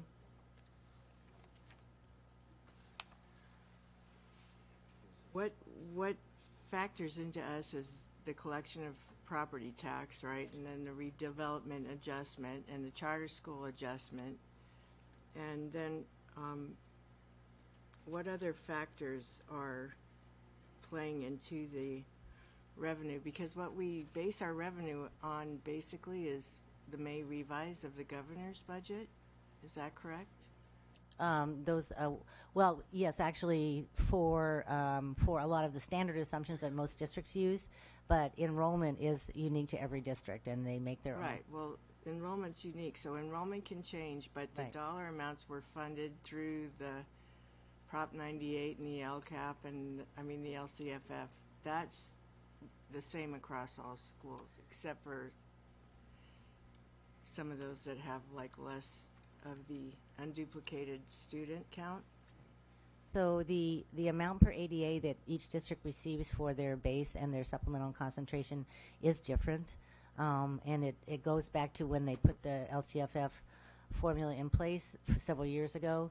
They did CDE did a calculation based upon what you were receiving from your revenue limit at the time, and that was different across every district as well. So you'll find that your ADA amount is different for each school district. Okay. So, for example, we get an ADA rate for high school, 912. We get a different rate for 7, 8, and then elementary gets a different rate. So, for that reason, it would be different depending upon the district. So, but districts get the same formula for those 3 levels? That's the on the base grant. On the base grant. And then, if the governor decides to hold out some of the money that, and say, or lower his projection, and which we've seen done, it will lower what we can assume in this projection, right? At first interim. Because of his past action, or because he's lowering his revenue assumptions. So as I understand it, revenue has come in much higher than what was projected this year. So how does that affect us going forward with this decrease and with how we have to manage our interim assumptions? So I think that it depends on how he chooses to go. He has in past years chosen to do most increases with the one-time money rather than increasing the gap. So we'll have to see in the budget how that plays out. And it will, as you said, affect our assumptions for the second interim. But it is encouraging that it is a more robust revenue. It would be helpful to see it on the gap rate as an ongoing increase, but we'll see what decisions he makes. But back to Mrs. Hall's question, it doesn't really impact those projections for second interim. Doesn't impact this first interim report. They will change. They will likely be modified slightly again. Yes, it doesn't impact this report. It doesn't. Yeah, we need to submit a report to the county, right? We cannot make any changes this time based on what was done and the figures and the amounts that were used for the original budget. We have to stay with those and make them static, and then adjust for some of these ADA changes and those other things that we have that are more well known at this point in time. That's correct. We need to, whatever the published gap rates are, or whatever the published ADA amount per student for the one-time funds are, those are what we must use, even if we have a suspicion that they may in January increase slightly. And so that would affect your out years. It would affect the out years. Right now, the rates that we're using are the published rates for the out years, but that may change again after January. Okay, and then I had one more question, and it was about your. What was it about? It had to do with the remark you made on a prior slide. Let me think.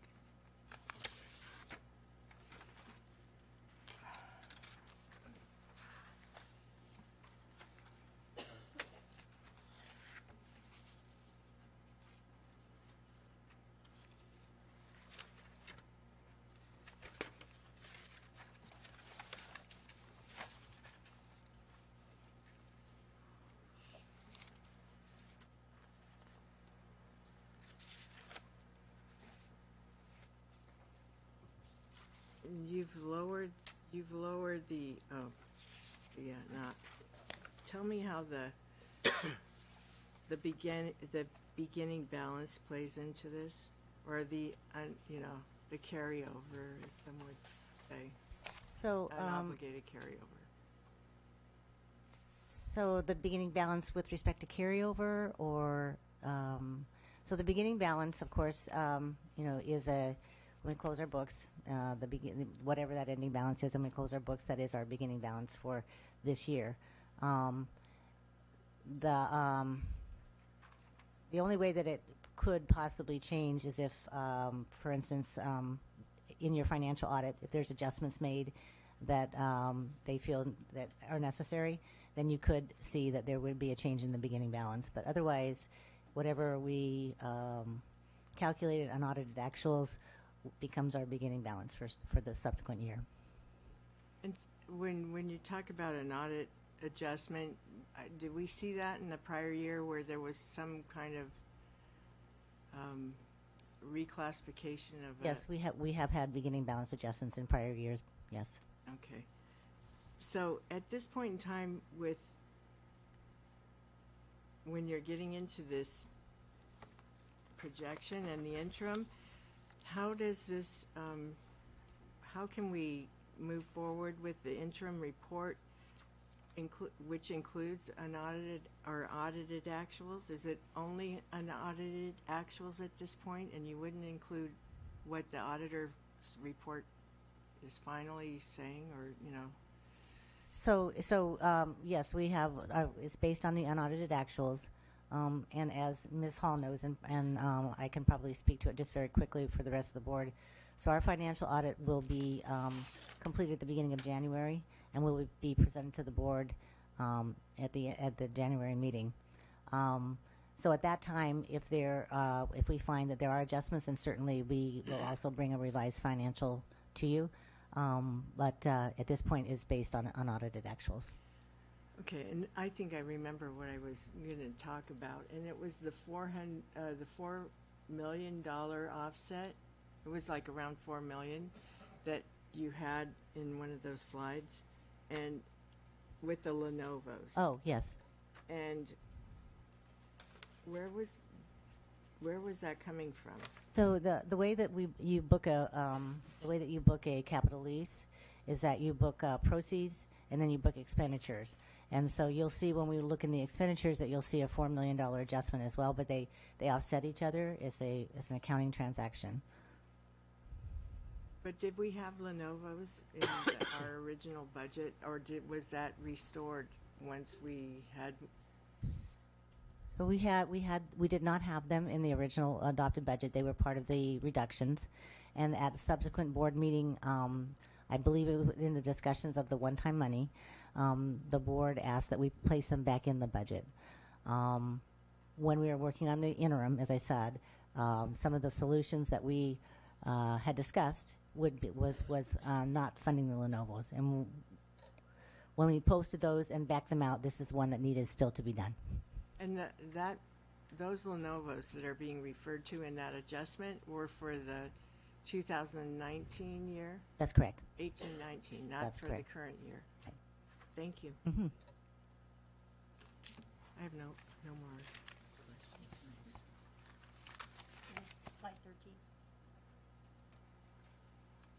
13. Okay, so we're going to move then into the expenditures, and again, this district does fairly well with the salaries and benefits. We're at about 86% of total expenditures for salary and benefits, so still relatively conservative compared to a number of school districts.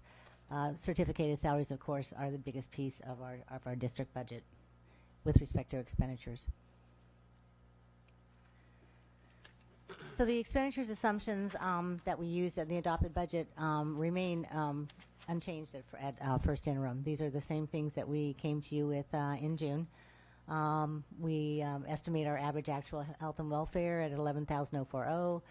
Stirs and PERS increases and are the published rates. Step and column 2% and 1.3% depending on the type of employee. We're required to budget 2% of general fund expenditures for routine maintenance, and at adopted budget we had also included a transfer to deferred maintenance of $1.6 million.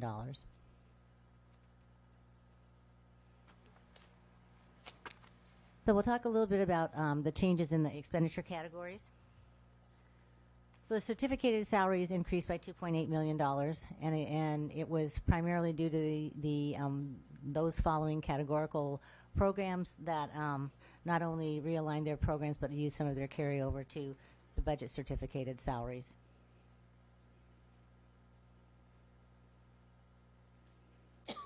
Classified salaries went up only by $684,000. Both of them were attached to LCAP realignments for student program facilitators and site tutors. Our employee benefits increased by $5.8 million. Again, now you're seeing the other half of that STIRS posting that I talked to you about, the $5.3 million, the on behalf GASB 68 posting. And about $500,000 are attached to both the classified salary increase and the certificated increase that we talked about on the former slide.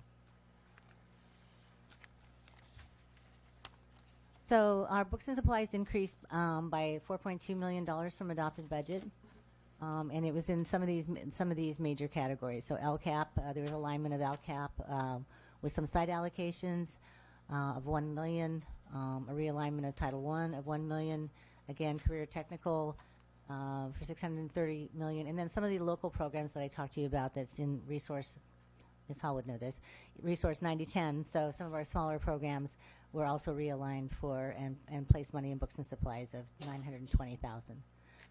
Transportation budget, we moved $400,000 from books and supplies, and you'll see that it was moved down to lease and repairs. So our contracted salaries, again, increased by $3.5 million. Excuse me, not salaries. Contracted services increased by $3.5 million.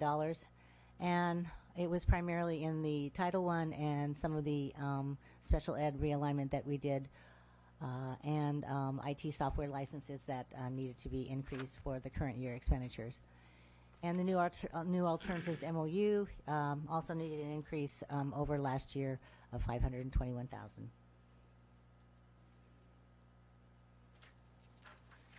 So capitalized expenditures changed by $3.7 million. That adjustment in the low one, that should be $4.0 million, not 4.1.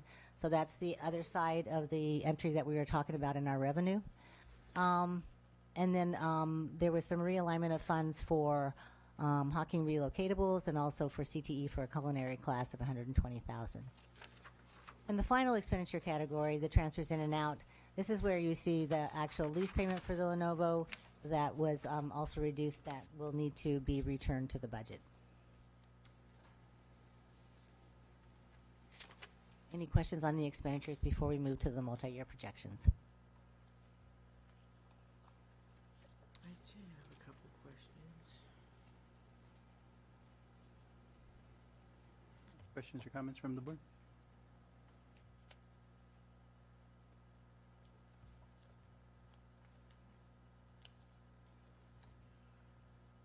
Okay, Ms. Michael, go ahead. Thank you.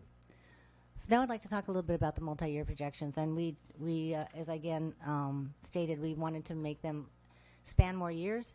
We wanted to make sure that we included absolutely every assumption that we possibly could, so it would give you as clear a picture as we could do at this point in time of how we're going to do each year. So we've, of course, the gap closure rates are published. We used enrollment projections. These are the enrollment projections that Mr. Woods presented to you in August for the out years, and so we're using his current enrollment projections. We do have a enrollment to attendance rate of 95%, so we used his enrollment projections as a basis, and then came up with our ADA projections. And also the unduplicated percentages are the formula is not straightforward, but it is basically a percentage of your enrollment as well. We, kept in our deferred maintenance transfer. We put in a refresher of one-to-one devices every other year. We put in, at least I believe, in the restricted area, about $2 million for textbooks. So we tried to cover as many bases as we possibly could to get those assumptions in there for you. The only thing that we're still looking at, we just received last week, excuse me, from our benefits department, is the current enrollment for our health plans. So we now have a list of the cost of all the health plans and all the bargaining units and how many members of those units are in those health plans.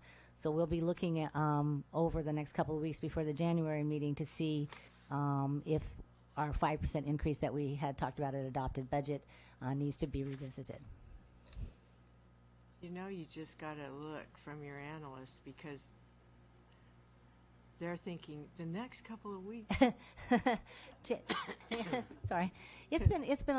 Thank you. I was just sending a text over there for someone to get water.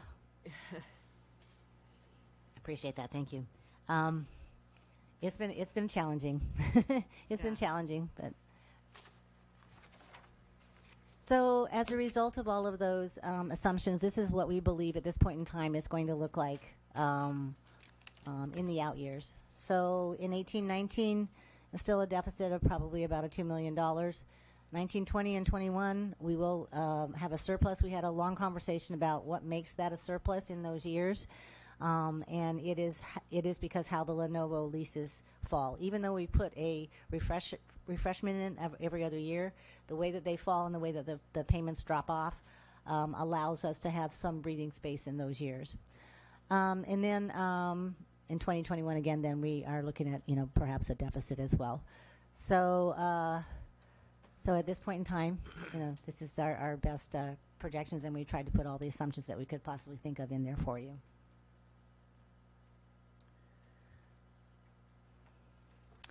And so with that, if there's any further questions on the presentation, I'd be happy to address them. Questions or comments from the board? Mrs. Hall? Yes, so thank you, President Solis. In the out years expenditure assumptions, you have the 2% step and column adjustment, and you do have nothing for wage enhancements, right? We do not have any wage enhancements included. That is correct. And you don't have carryover assumptions either, do you? We do not. Okay. Thank you. Okay. Mr. Tarantino? I was just going to thank you and your staff for a comprehensive report. It's good news, but it's not good news. It is. Thank you for being certified in terms of, that we're solvent. But it doesn't look good in the out years. Doesn't. And I know that can change. Certainly it can at a point in time. A lot of wild cards, new governor. Mm-hmm. We don't know what's going to happen on the national scene, so there's a lot of wild cards that still need to be figured in. But thank you. Welcome. And thank you for going out more than 2 years. Yeah, but we'll continue. I think we'll continue to do that. I think it's a better practice. And the one closing comment that I did want to make was that we will bring back next in January a list of solutions for the $6 million to present to the board to have their approval to move forward so that we could make those adjustments in the budget to align it with the adopted budget. Thank you. Thank you very much. Need a motion? Yes, I'll entertain a motion to I'll make a motion. Second it. have a motion and a second. Segura? Yes. Tarantino? Yes. Pike? Yes. Hall? Yes. Solis? Yes. Motion passes 5-0. All right, we'll take a 10-minute recess.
planted plants and drought-resistant plants, and it looks really nice. So I don't, you know, from the board and our governance team, I think it would be a nice gesture if we sent a letter, if you would consider that.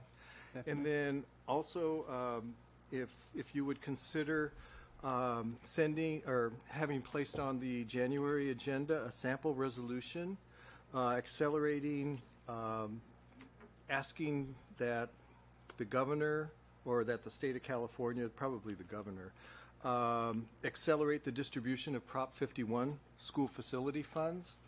I went to a session at CSBA, and Deanne made a copy of the PowerPoint presentation for you. And their recommendation is that the governor's sitting on that money, and that if we, you know, at least in spirit, say that we want that money released, that might be a good thing. So I do have a sample resolution if that's something that you would like to consider, and I can give that to Deanne, and depending on your decision, it'll either go or not go. Thank you. That's all I have. Thank you, Mr. Tarantino.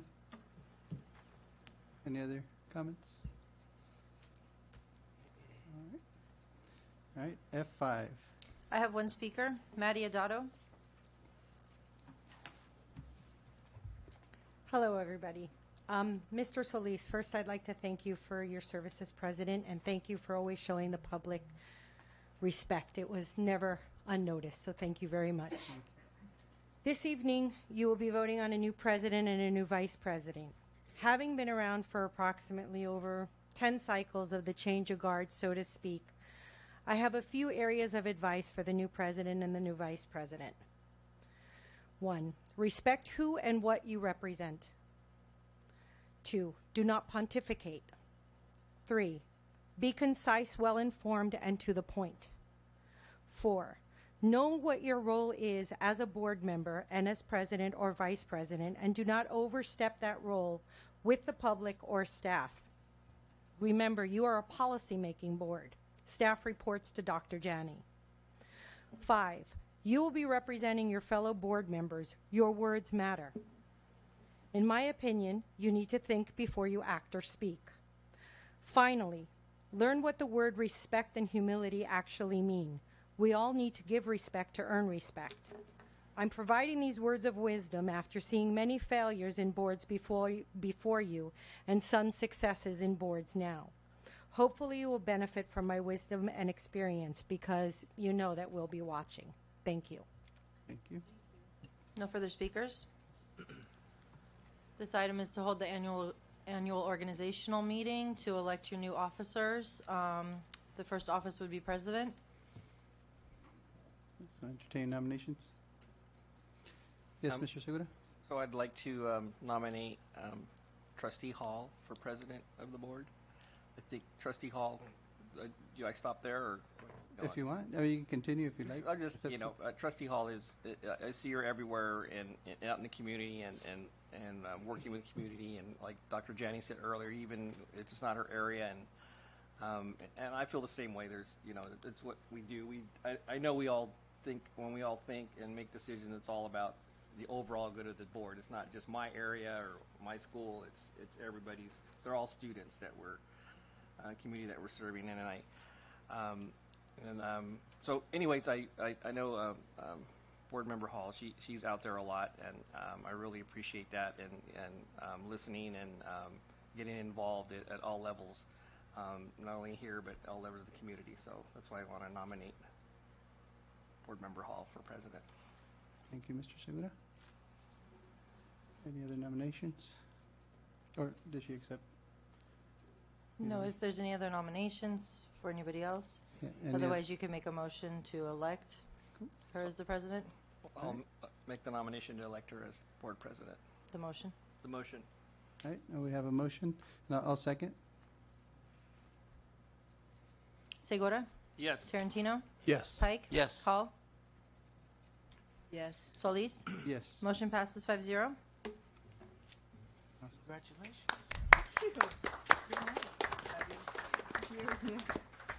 Saving the best for last, right, Evan? Next office is vice president. Entertain nominations. for Vice President? I'd like to place a nomination, Mr. Pike as Vice President. In form of a motion or? Oh, any other nominations? Sorry. Thank you. Then I would like to make a motion that we elect Mr. Pike as Vice President. A second? All right, we have a motion and a second. Segura? Yes. Tarantino? Yes. Pike? Yes. Hall? Yes. Solis? Yes. Motion passes 5-0. Yay, congratulations. Hey, buddy. Hey, we kind of match. Yeah, we do. Next item is to designate Deanne Vasetto as clerk of the board. I'll make that motion. I'll second. I have a motion and a second. Segura? Yes. Tarantino? Yes. Pike? Yes. Hall? Yes. Solis? Yes. Motion passes 5-0. Next is to designate Dr. Janney as secretary of the board. I'll make the motion. I'll make the second to the motion to designate Dr. Janney as secretary of the board. We have a motion and a second. Segura? Yes. Tarantino? Yes. Pike? Yes. Hall? Yes. Solis? Yes. Motion passes 5-0. Next item is to elect 2 members to serve on the Audit Finance Subcommittee for next calendar year. Current members are Mrs. Hall and Mr. Segura. I would like to continue on the audit subcommittee one more year to make sure that we're on track with the next, just the calendar changes we've been making to move it forward and ensure it's on track. And I believe that in the past, we've had at least 2 to 3 years for the second member, so I would recommend that we continue with Mr. Segura, unless he doesn't want to. Oh, I accept that. Okay.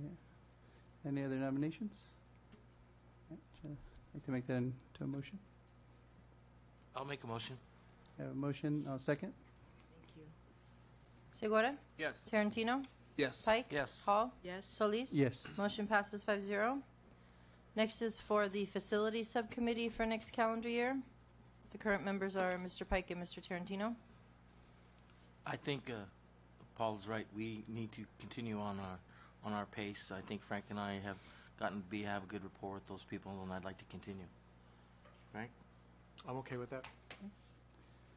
I'll make that motion. I'll second. Segura? Yes. Tarantino? Yes. Pike? Yes. Hall? Yes. Solis? Yes. Motion passes 5-0. And finally, we have the Policy Subcommittee for next calendar year. The current members are Mr. Pike and Mr. Tarantino. Can I raise a question? Yes, of course. I brought this forward based on sessions that I attended at CSBA, and I don't know how well it's working in our district. I think, I think we gave it a try, but I don't know that it's working out the way that CSBA envisioned it to work, and I don't know. We get policy revisions as they come through. I think part of this was to facilitate the steady flow of policy revisions, but it hasn't panned out, and I don't know what we can do to help that, but I don't know. I just don't know how valuable that is. That's my personal feeling. So I have a question there, Mr. President. Yes, So Mr. Segura. if it's, do we have to fill the subcommittee? You don't have to fill it, but if you're going to disband the subcommittee, we would need to bring a separate item forward to say that that subcommittee is no longer going to exist. Okay. So we would have to do that at a future board meeting. So additionally, we did talk about having a board governance, a workshop specifically around subcommittees in the coming months. At least that was a recommendation out of one of the subcommittees. And that might be a good place for a discussion around the role of the subcommittee and whether you wanted to continue it, to have that discussion before bringing an item forward to disband or not disband. Okay, then I will make a motion to table the election of 2 board members to serve on the policy subcommittee until we can decide whether or not it's a good idea for our district. I'll second. I have a motion and a second to table. Segura? Yes. Tarantino? Yes. Pike? Yes. Hall? Yes. Solis? Yes. Motion passes 5-0.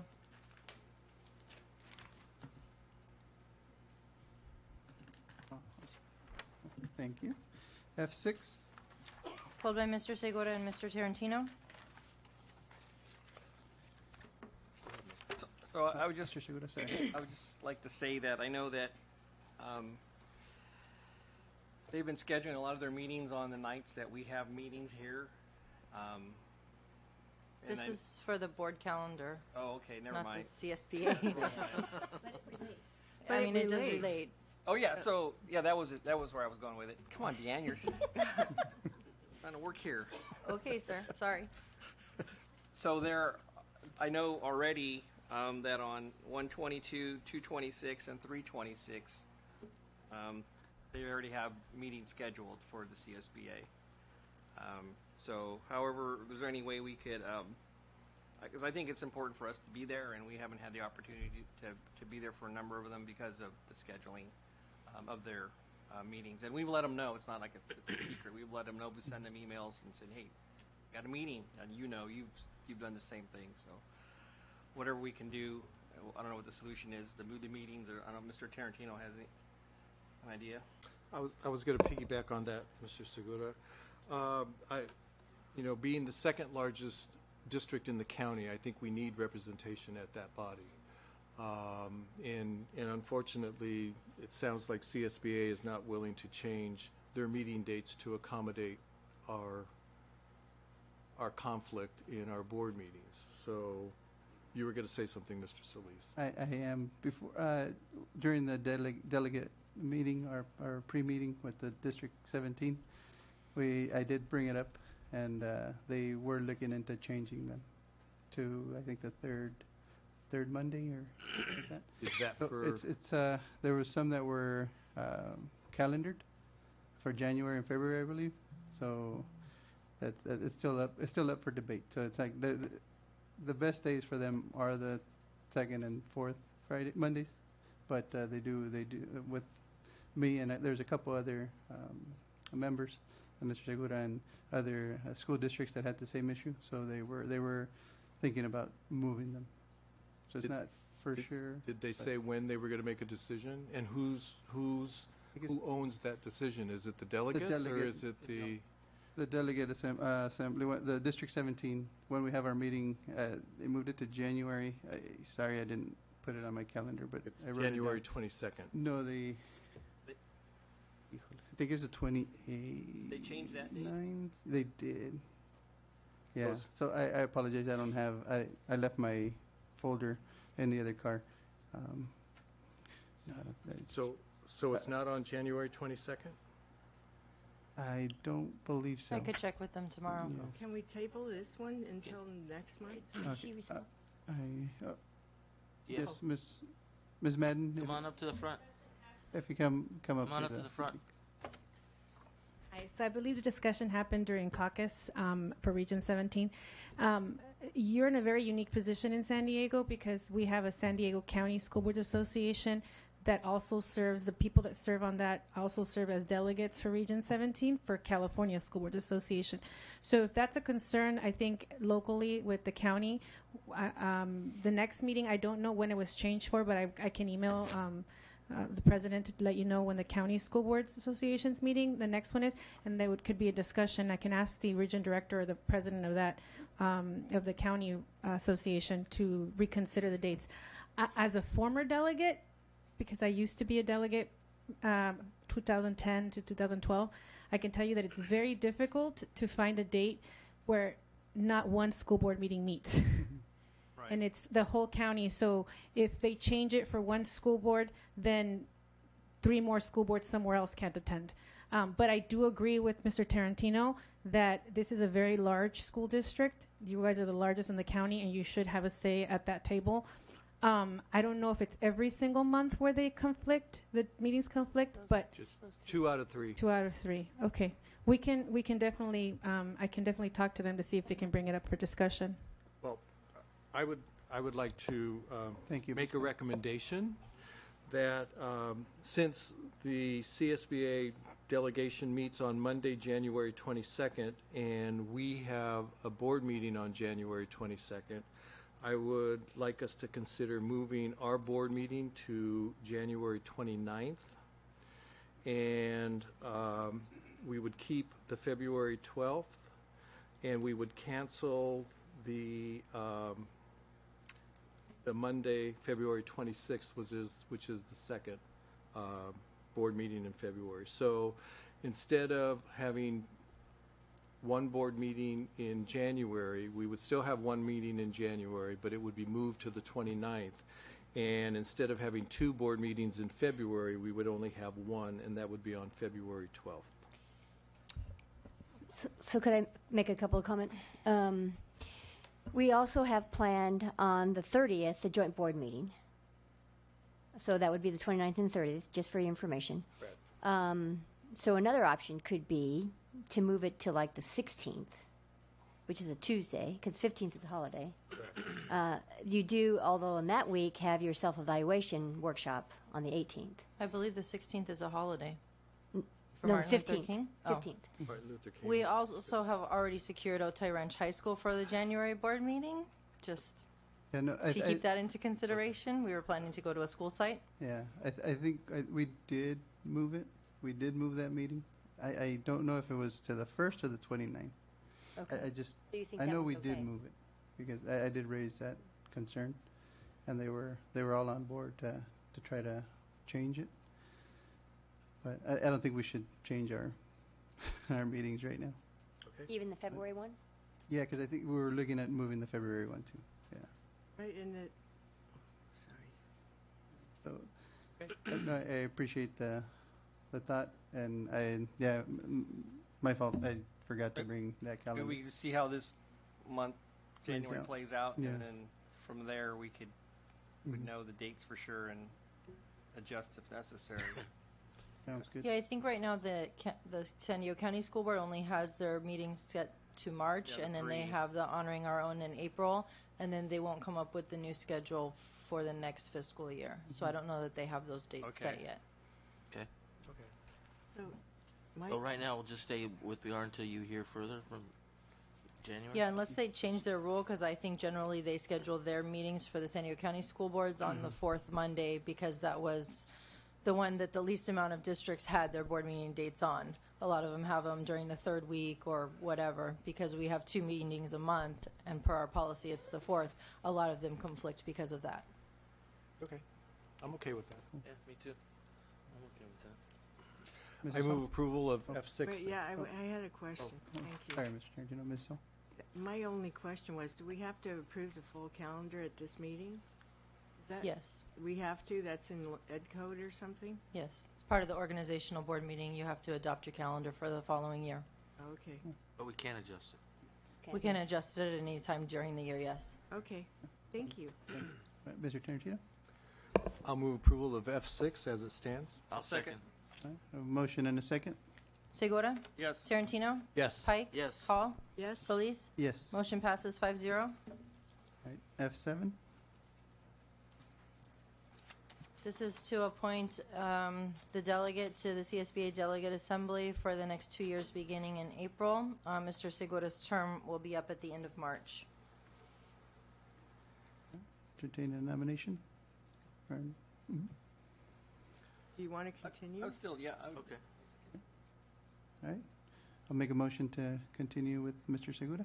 I'll second. Segura? Yes. Tarantino? Yes. Pike? Yes. Hall? Yes? Solis? Yes. Motion passes 5-0. F10? Dr. Janney? Okay.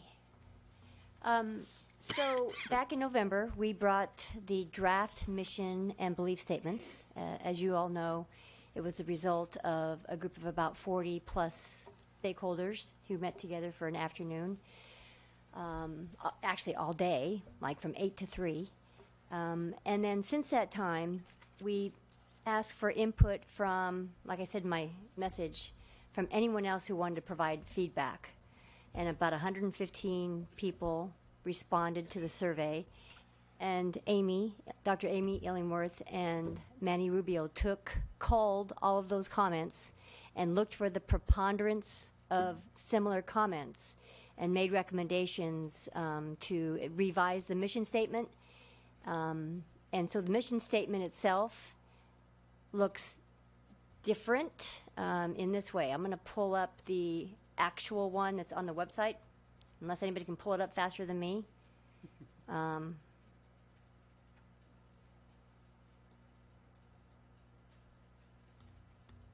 I want to read you the one from the draft, and then here's the new one.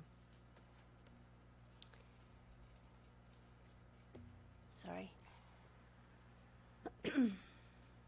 Okay, so the original draft said this: located in the heart of an international border community, the Sweetwater Union High School District ensures a safe, inclusive, collaborative culture. That's all the same. And it said before that prepares each student to be an active agent of their own success through a meaningful and engaging educational experience. And it is now changed to that empowers each student to actively engage in a meaningful educational experience to pursue personal and academic success. So that's the proposed change for the final mission statement. And there were two minor changes to the belief statements. Statement number 1 was the same. Statement number 2 just changed the order. Instead of, I think it said social, emotional, and academic well-being, and now it says academic, social, and emotional well-being. And in the previous belief statements, it said we believe relationships and working together matter.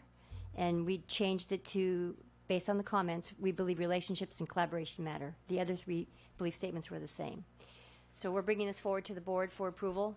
I would publicly like to thank Dr. Amy Illingworth for leading, co-facilitating that day with, and helping to plan that day for all stakeholders, along with Dr. Pumpian, and also for following up, putting the survey online and gathering all of the feedback and working on providing recommendations for revisions based on the feedback.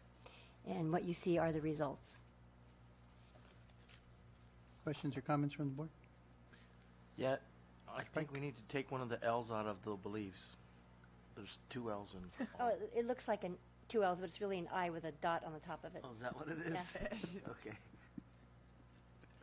Maybe it's Belle Eve, but I There think you it's go. Believe, Okay. yeah. Never mind. Just have, Mrs. Hall? thank you. I think it's a great effort from everybody that was involved, and the young man that was sitting over here from Otay Ranch High that brought the proposal to name the athletic field after Mr. Brose. I believe his name was Cole Hawk. He was one of the young people that was very impressed with the students that were part of this committee. They were really, we have a great future ahead of us because of the efforts and what they're doing. One of the things that was brought out, and I believe Mr. Izaragi had talked about it last time, is making it as, to speak to as many people as possible in language that they understand, which may be why they put in working together rather than collaboration to make it easier to understand. I don't know, but I'll accept either one. I think it's nice to see it. And I did like the phrase agents of change, their own agents, but I'll take what this is, based on the comments that were made after the draft. So thank you. Thank you. Mr. Tarantino? I'd also, as a participant in the process, I'd also like to thank Dr. Illingsworth and Dr. Pumpian for a great experience. I think I'll speak for myself. I felt that my input was listened to, it was considered. The way that the whole day was organized in terms of individual activities, small group activities, large group activities. I think we had an opportunity to hear what other people were thinking about, and then a special group that was formed to actually wordsmith what all the ideas were. It was a great experience. It was very collaborative. I think that everybody should have felt that they were listened to, because I really felt that they were listened to. and the end result is excellent. And then also thanks to Manny and again Amy for seriously considering the input that people provided through the survey. And I don't think there was an expectation that every idea was going to be incorporated into the final draft or the final product. But I do think that you went the extra mile to make people feel that they were heard and that their suggestions were considered. And the fact that Dr. Janney has gone through the changes, which I'm assuming were reflected from the input that you received from the survey, I think goes a long way in terms of saying that, you know, what our community has to say really does count, and we do consider it. So thank you. Thank all of you for job well done. Thank you. Thank you. Any other questions or comments? I think it's great. A lot of the terms used there were used by a gentleman that was from the Google in the Classroom and the CSBA conference, talking about being collaborative. Our students, our future workforce, which are our students now, are going to have to collaborate with each other, and he hit that a lot. Now I'll talk more about that at the end, but it's obvious we don't chat about anything else. I had told Mr. Tarantino about our plan changes, so it's all up here in public. So, but I think a lot of those key terms or words used up there are like what's being said. So I think it's fantastic, and the collaboration to get that is wonderful. So it sounds great, and thank you for all the hard work. Make one final comment. So this kind of completes the cycle. So we have our LCAP goals, and that's part of one of the artifacts we use in the development of the mission and the beliefs. And so we have our mission statement now and our beliefs once the board approves it, and it kind of completes that cycle of alignment. So we're really excited about moving forward and sharing this with our school community. It'll be a big part of our State of the District event to continue to roll out the mission and belief statements as part of the alignment with the LCAP, and we think that this will be another way to continue the story about everything that's said here, in addition to the LCAP goals. So we thank everyone for your participation. We actually believe in the value of community voice in decision making, and we live by that. So thank you very much. Entertain a motion for F10. I have a motion. I'll second. And a second. Segura? Yes. Tarantino? Yes. Pike? Yes. Hall? Yes. Solis? Yes. Motion passes 5-0. G2. Pulled by Mr. Tarantino. Yes, I'd just like to know that if what was the number? I know that all teachers who teach ELD were invited to participate in the review and adoption process. Is there any way we can know how many of the teachers actually participated?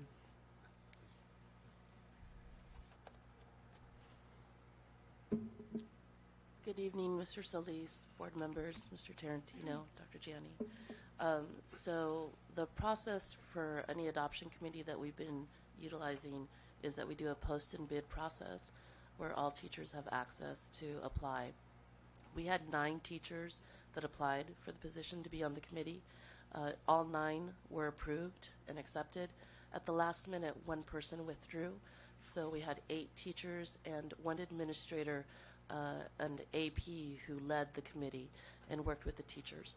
And then in addition to that, once a preliminary selection was made, we held 2 events, one on November 2nd and one on November 9th, where all teachers in the district had the opportunity to review the materials, and also materials were sent out to each library at sites so that they could review the materials, and then voting occurred.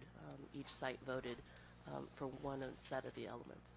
Okay. Thank you for making the process collaborative. Thank you very much. Thank you.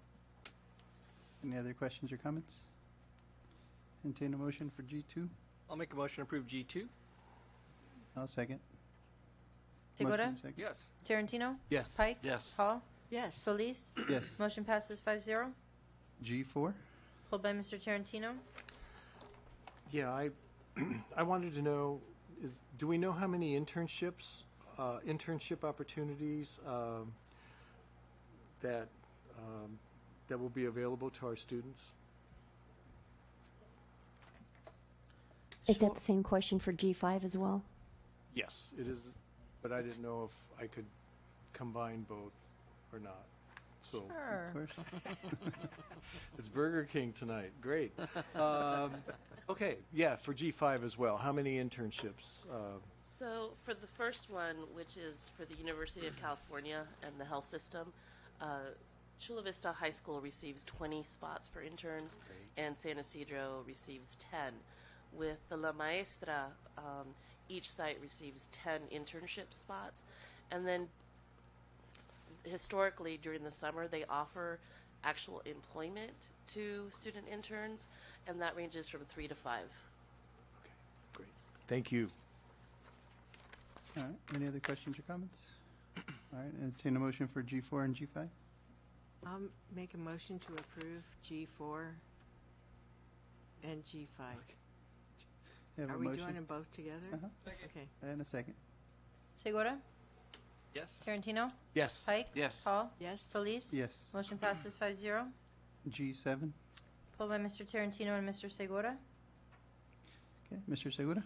So my question is, does this mean that we'll be getting out of the K through 6, or will we still have K through 6 students going through with them being combined? I already kind of know the answer, but I just want to hear it from Dr. Jane? official. Yes. That's the answer, yes. Okay. Mr. Tarantino? My question focuses on the expansion to 7th grade in July of 2018-19 school year. So if you don't mind, I want to make sure that we know that this item is really just to start our timelines under which we have to review the material revisions.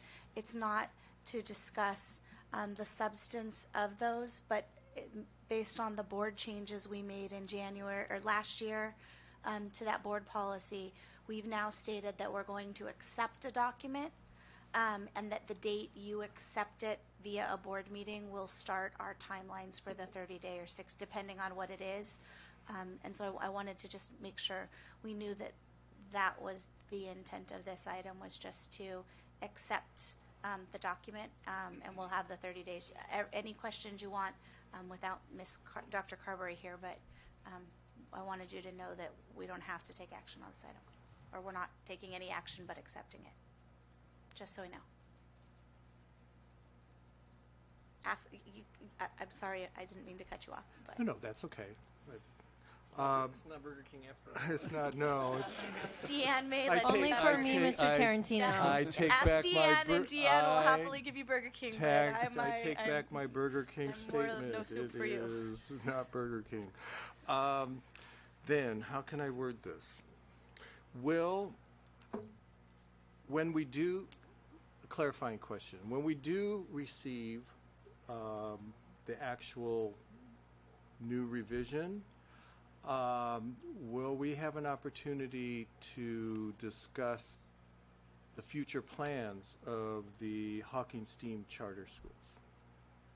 Or when we accept, so we're just accepting a name change is what I understand, and based on what you said. We're just So- accepting a name change. So tonight, all you are doing is starting the timeline for the material revision review. So at the last time you looked at one of the 2 charters, it already included the expansion of the grades in it. This item is solely a ministerial action of taking into your hand a document that gives us the timeline to start, that we will now review, prepare an analysis for you, put it on the board for you to consider, all of those. So all of your questions at that point will be taken obviously into consideration, but at the moment, what all you're doing tonight is saying, thank you for giving us this document, timeline starts tomorrow. Right. Just notice. 60 Okay. days. Right? Yes. Thank you for giving us this document.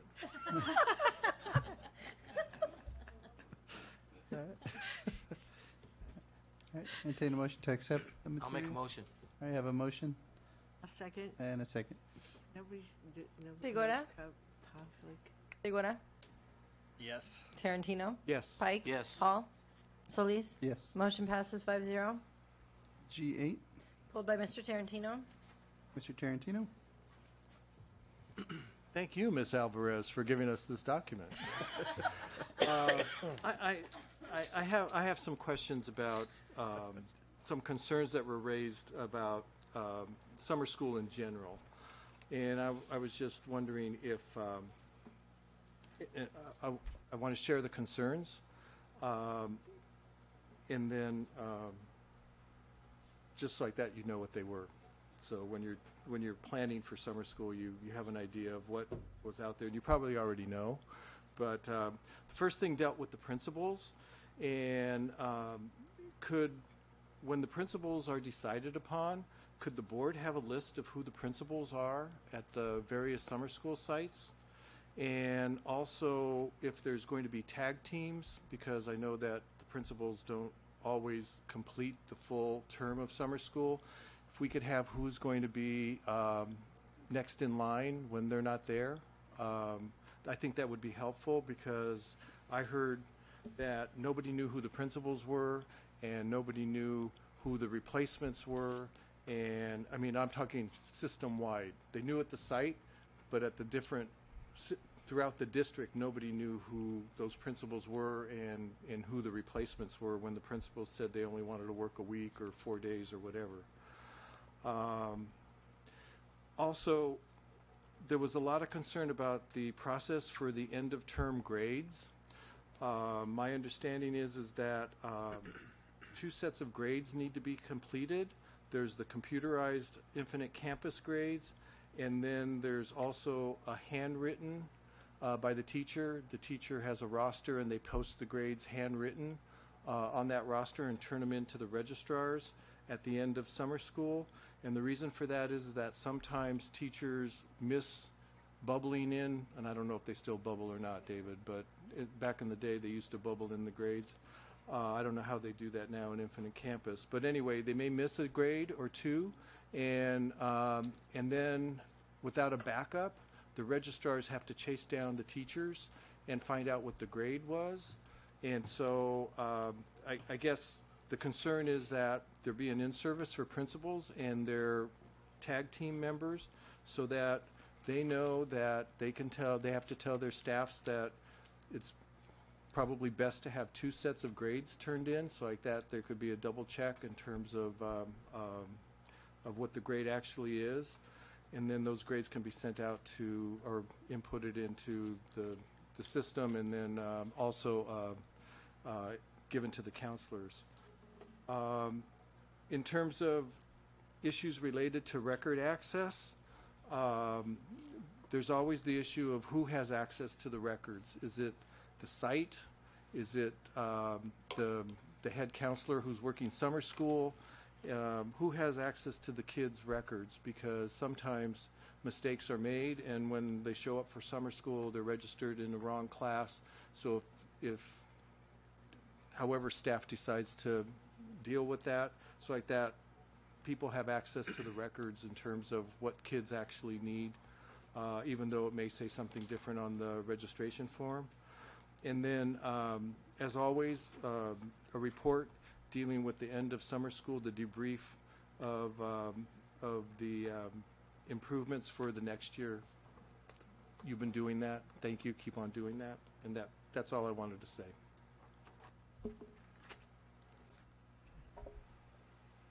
Any other questions or comments? Just wanted to say bubbling in grades was fun. I enjoyed that. Having done that, there is an opportunity to miss some bubbles. I can tell you that. All right. Entertain a motion for G8. I'll move approval. I'll second. I have a motion and a second. Segura?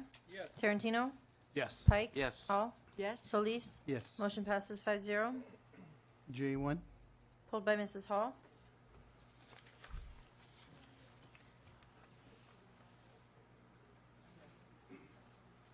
My question was this, about the when we were doing reductions to the adult school program, there was an there was an entity outside of the district that we were having classes at, but there was a decline in the use of those classes, so that was, I think, figured into the reconfiguration or the cut.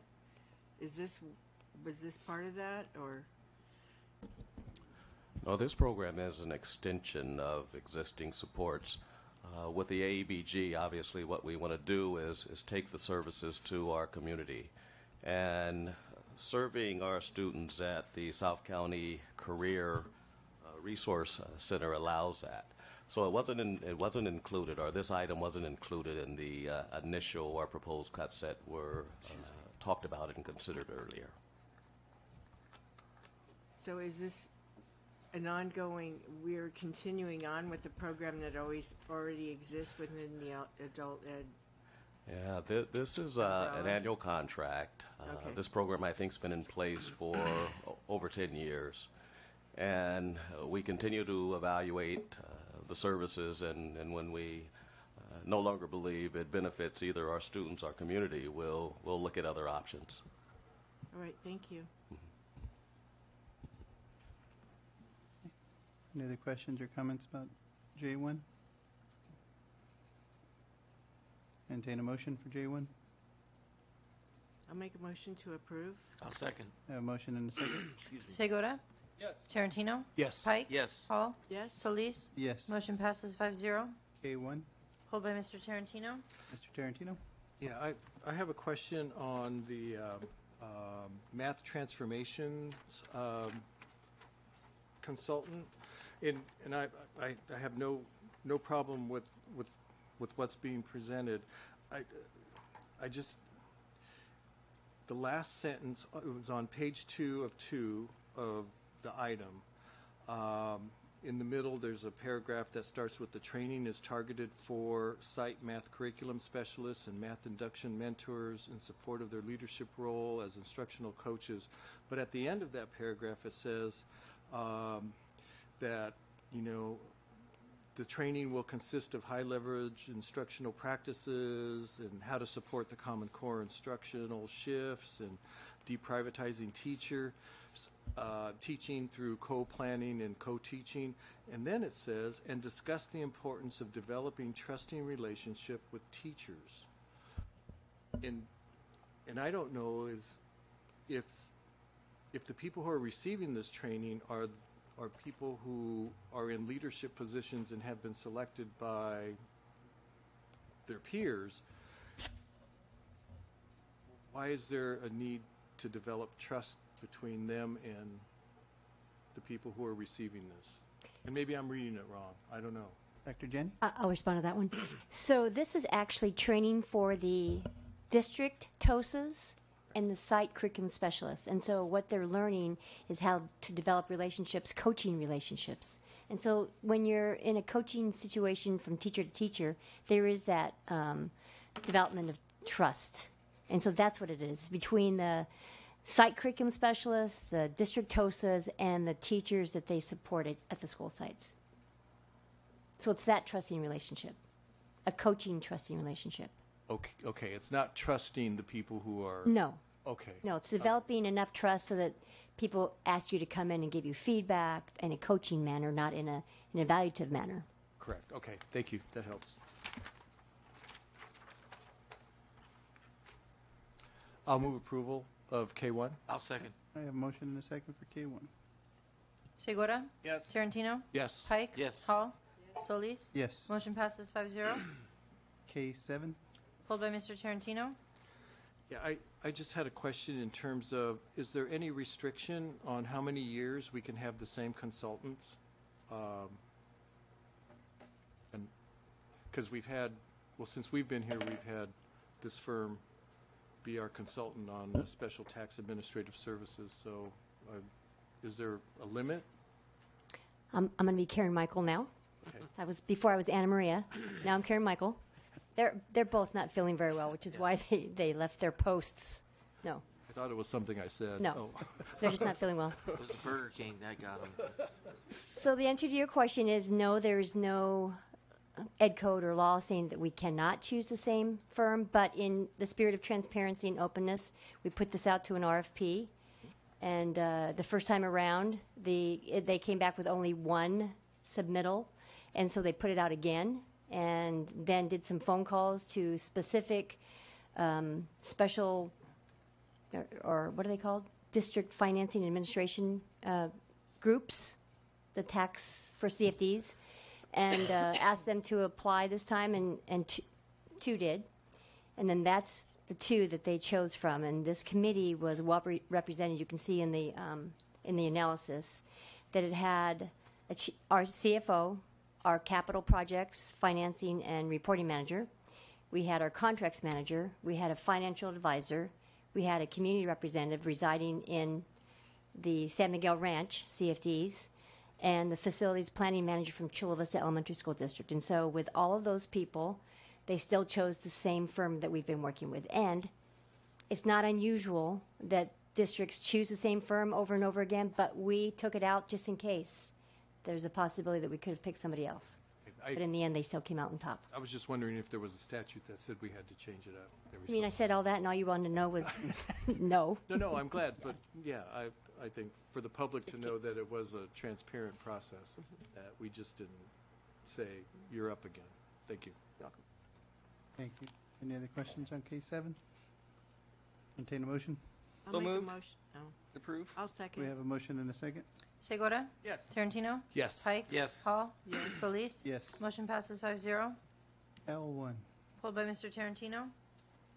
Yeah, on the certificated separations, it looks like 100 teachers have left our district effective of 11/20/17, because there's over 100 names in the categorization is teacher, and it's all effective 11/20. Am I reading that correctly or not? You're reading it correctly, but those are actually substitute teachers. We go through our ranks of substitutes and folks that haven't worked with us over a period of 1 year. Despite efforts to try and contact them, if they no longer take their opportunity, we release them from service. Okay, thank you. That helps. Any other questions or comments? L1. Entertain a motion. I'll make a motion. A motion. I'll second. And a second. Segura? Yes. Tarantino? Yes. Pike? Yes. Hall?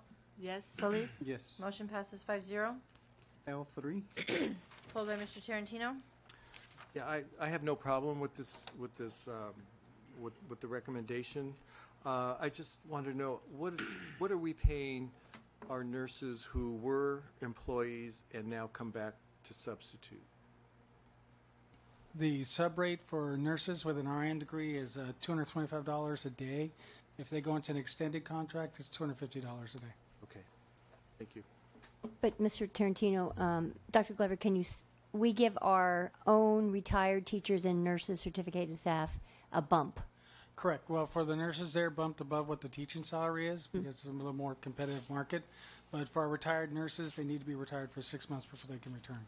Correct. Yes. Any other questions or comments? I'll move approval of L3. I'll second. We have a motion and a second. Segura? Yes. Tarantino? Yes. Pike? Yes. Hall? Yes. Solis? Yes. Motion passes 5-0. L6. I have one speaker. Troy Johnson?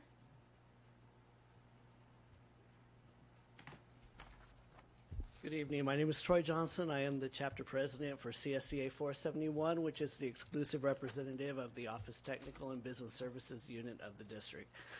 And we are speaking tonight in opposition of this item.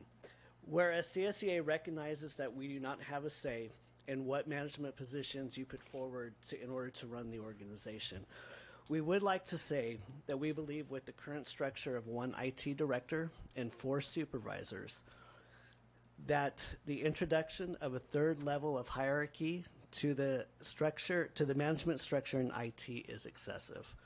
We believe that the money would be best used by having more of the workers in the field rather than a 6th IT management person sitting in the office making decisions. We would ask you to vote no on this item tonight, and we thank you for your consideration. No further speakers? Thank you. Questions or comments from the board? Mr. Tarantino? It's my understanding that we just have one management position in IT right now, and that is Mr. De La Calzada. Is that correct?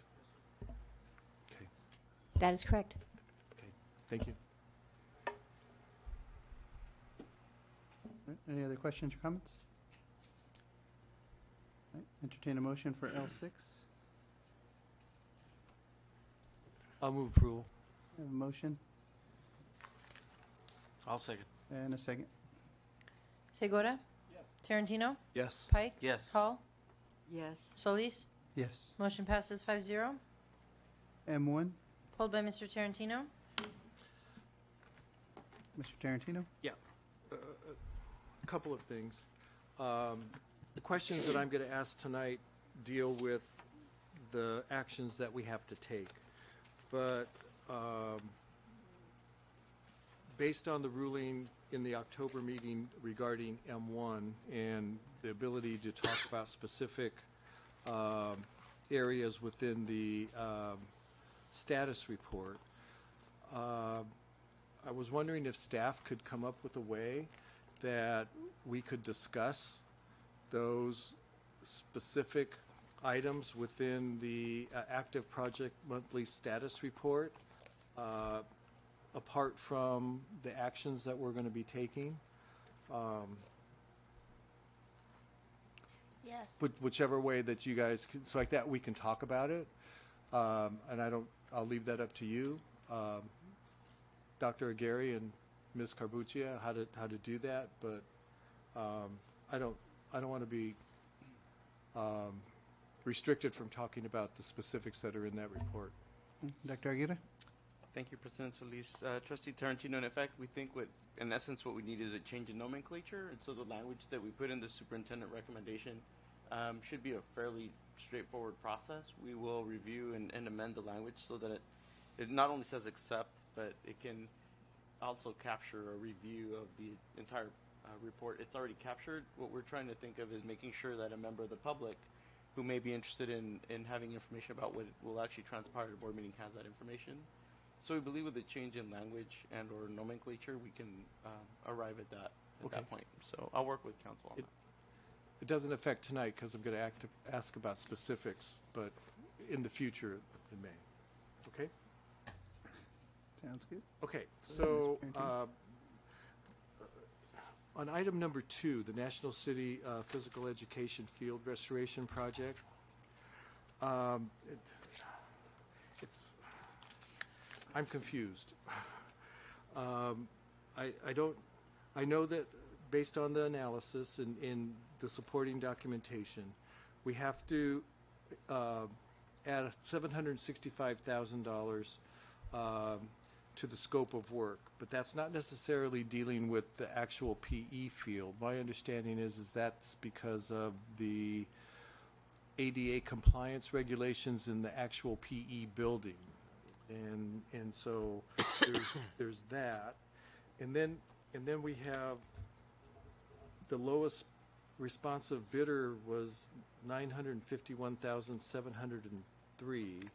So does the $765,000, is that part of the 951? And then there's another 44,000 in M2 for the DSA inspection. So I guess my question is, what's the total cost of this project? And if it's over $1 million, then would that come under our PLA agreement? Close your ears, Mr. Segura. And I don't know whether that does or not. So those are my questions about National City. Dr. Aguirre? Thank you, President Solis. Yes, Trustee Tarantino. So if you look at I'll refer to page 17 of 43 in the Capital Improvement Program Report, where it addresses the National City Middle School project. Okay. So what you will see there is the summary status. What had originally been budgeted to this project was $512,000. And so that, in essence, was funding that was from a previous modernization project at the campus, and that was what was left from bond sale 1. So this is work that occurred some time ago. As we were going through that particular project, we came to a point where we anticipated that there was going to be an additional need for funding for the project.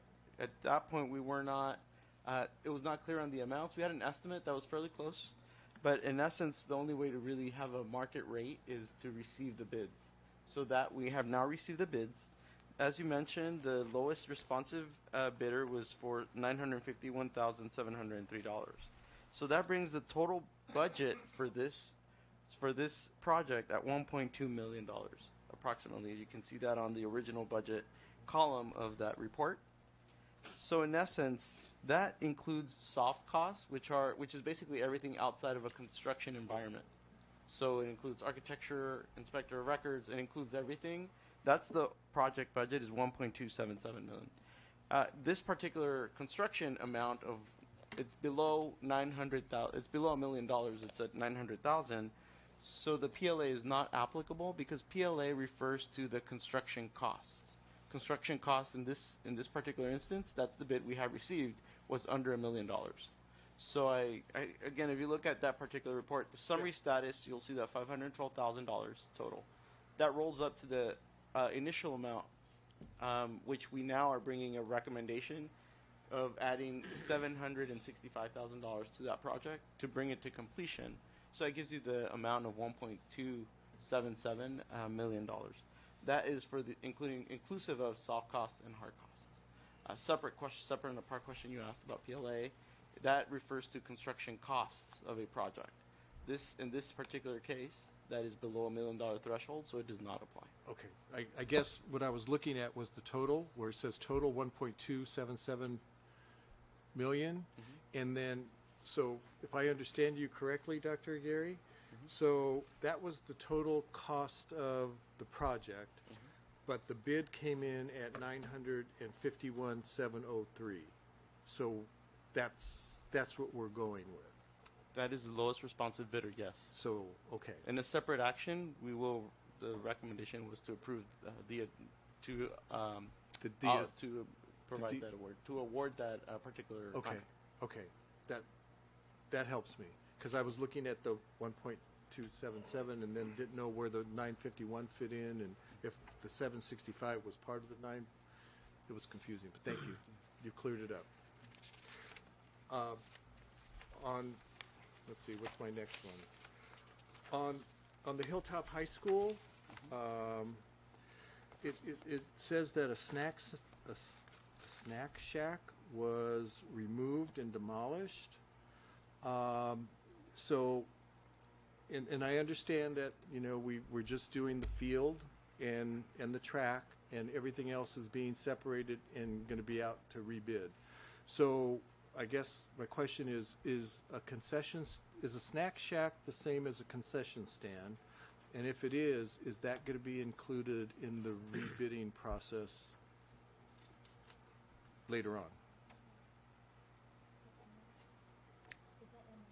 Yeah. Mm-hmm. Yes. Are you talking about a ticket booth or a snack shack?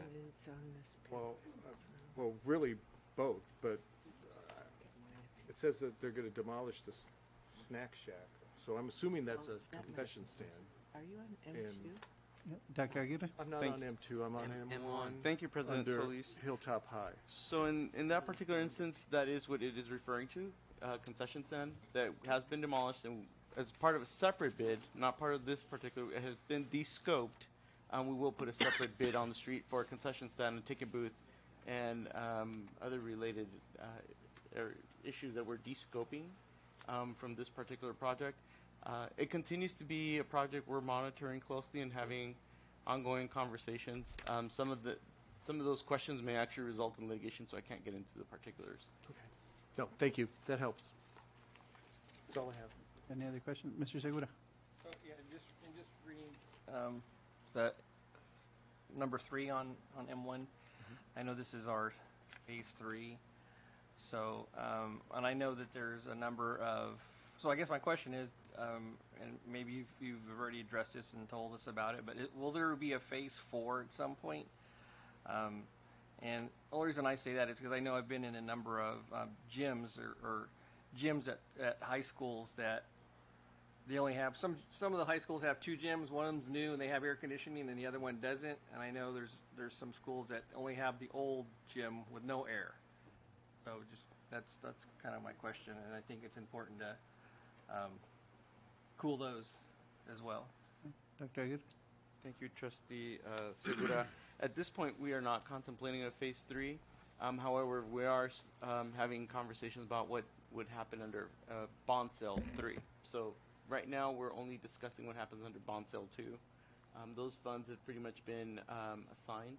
However, so this would be, in essence, this would complete this project. That doesn't preclude us from initiating another project to install air conditioning units on gyms. Gyms in particular tend to be very high energy, and so we need to make sure we conduct our pretty thorough assessment on energy needs. So at this point, we're not contemplating those other spaces. However, we are not precluded from looking at air conditioning additional spaces that we maybe have not touched throughout the 3 phases of this project. All right. Any other questions or comments? M1? Entertain a motion for M1. I'll move approval. I'll second. We have a motion and a second. Segura? Yes. Tarantino? Yes. Pike? Yes. Hall? Yes. Solis? Yes. Motion passes 5-0. M3. I have 2 speakers. Nick Marinovich?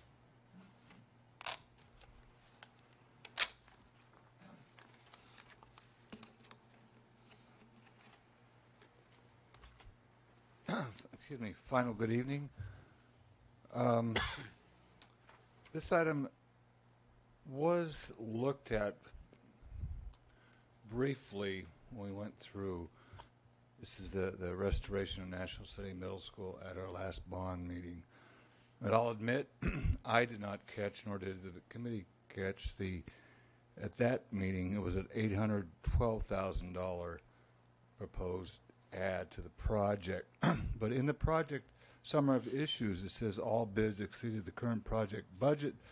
Staff is assessing budget needs and will request additional funding at the December Board of Trustees meeting. Now, I don't know how else to say it, but as decision makers, as members of the public, and to Dr. Aguirre, who has to try to put all this together, I think we all need more information and justification on what we're doing, why we're doing it, earlier on and in greater detail. And I think there's a lesson learned on this agenda item. And I know it's easy to maybe sometimes sit back and find fault in things, but this is not the first time where there's been this kind of missing information that are critical, I think, in making decisions. And I guess my final comment is there needs to be some kind of early warning system to the board and the CBOC that when we got something like this, we know earlier. And maybe either bring it to our attention or highlight it, but don't hope that it's never going to be noticed. Or that, and maybe that wasn't the intent, but it's like that used to be the bad behavior in Sweetwater. Things would occur negatively, and I don't think this is a situation here. But we have to be ever vigilant, be forthright and forthcoming when we got a problem, get it on the table. We got a cost increase, and Dr. Aguirre and I will be talking about this in a collaborative manner. And I think as we move forward, we'll make progress. And it's all a good thing, lesson learned. But this is just, we can't have this type of thing happen again. Thank you. Thank you. Maddie Adado? So a couple of questions that I have. One is, how did this project get to this point where we went out to bid and found out the cost increase of the budget?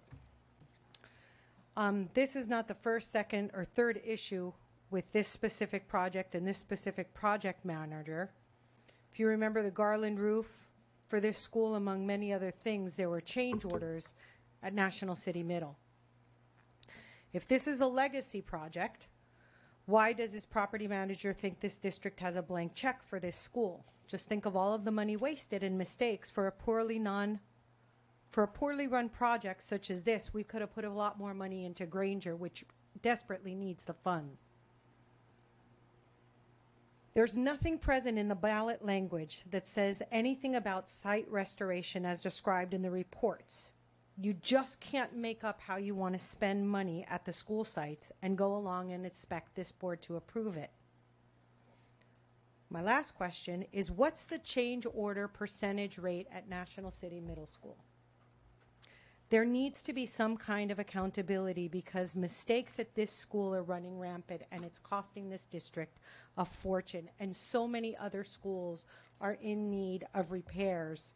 I mean, this is a school with the $1 million 13-space parking lot. So there's issues here, and I think it really needs to be looked at in a thorough fashion before we move forward in spending any more money right now.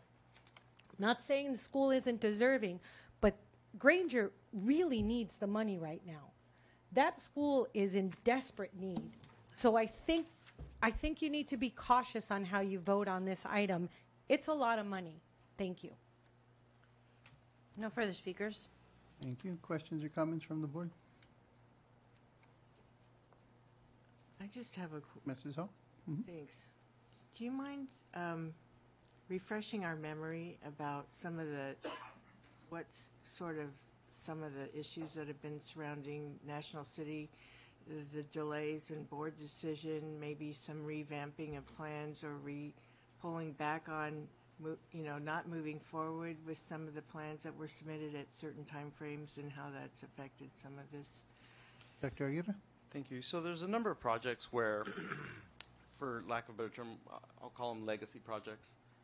This is one where the most recent portion of the work consisted of some work on a parking lot. So before any decision was made, we checked back with ballot language, and it does specifically state there's physical education instructional areas that can be addressed. So this is physical education instructional area. It's very clear. As a matter of fact, students there are having to cross the street to get to a park in the city of National City, so we believe it could possibly be a safety concern, in addition to being a real clear physical education instructional space. We're also looking at other projects. So kind of the larger impacts to the bond, we're looking at Bonita Vista's high school track and field. We're looking at different options there. That doesn't pose some of the safety issues we're looking at here, so this would rise to a different level of higher priority because this is a clear safety issue. We're also looking at the pool at Mar Vista, which we are actually in the planning to take that particular facility offline after this school year because it's in such a state of disrepair. So we are looking at legacy projects per se. This particular one rose to the top because of the fact that there's some safety concerns that are associated with it. And we checked to make sure that there was language in the ballot statement that would definitely be permissive of us working on this. And again, it's pretty straightforward in terms of physical education instructional area, which is the definition of the work we're working on. So. Thank you. Thank you. Any other questions or comments? Entertain a motion on M3. I have a motion. I'll second. Segura? Yes. Tarantino? Yes. Pike? Yes. Hall? Yes. Solis? Yes. Motion passes 5-0. N3. Pulled by Mr. Tarantino. Mr. Tarantino? Yeah. Based on my understanding, we're basically replacing what's there already. So if there's carpet in the area, we're replacing it with carpet. If there's vinyl composition tile, we're replacing it with vinyl composition tile. And if there's resilient sheet vinyl, then we're replacing it with that. And I guess my question is, are there other products that were considered that are more, I don't know, cost effective in terms of wear resistance, or is it our policy just to replace what's there with what's there? Dr. Aguirre? Thank you, President Solis. So in essence, this was a replacement. It's a repair and replace project. For specifics, I'll ask Mr. Ron Malone, but again, at this point, it's mostly replacing like for like. Okay. I'm not aware of any particular study that went into it. I'm not either, but I was, there's a lot of new flooring out there, and I don't know if there's something that wears better than carpet. I mean, I'm not an expert at it, but I was just wondering if it's the way we do things.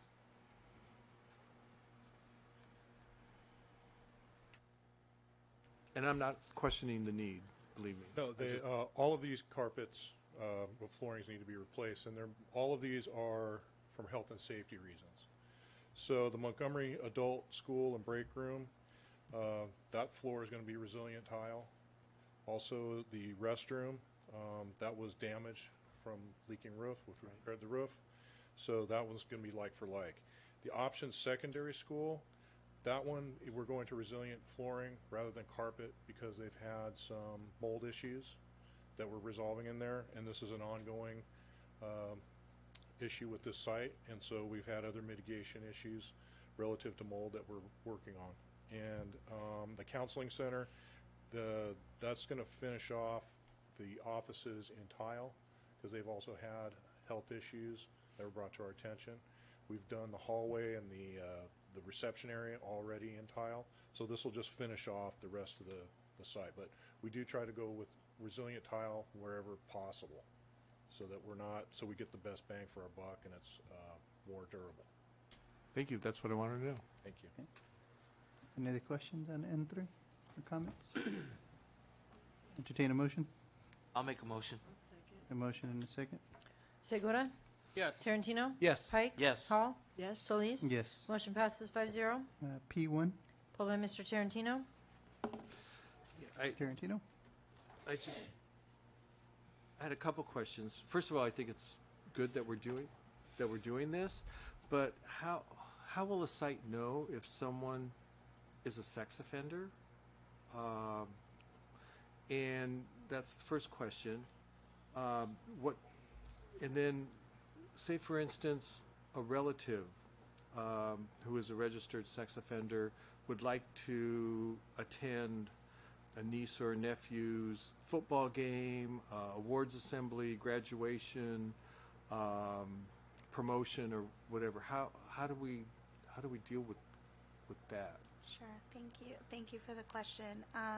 So under California Penal Code Section 290, folks that commit certain crimes are required for the rest of their life to register as sex offenders. Along with that is a whole series, a litany of rules that go with that. One of them, which is in Penal Code 626.81, prohibits anyone that is a registered sex offender from being in a school building or grounds unless they have lawful business or written permission. So, and if they enter those grounds without written permission, it's a crime.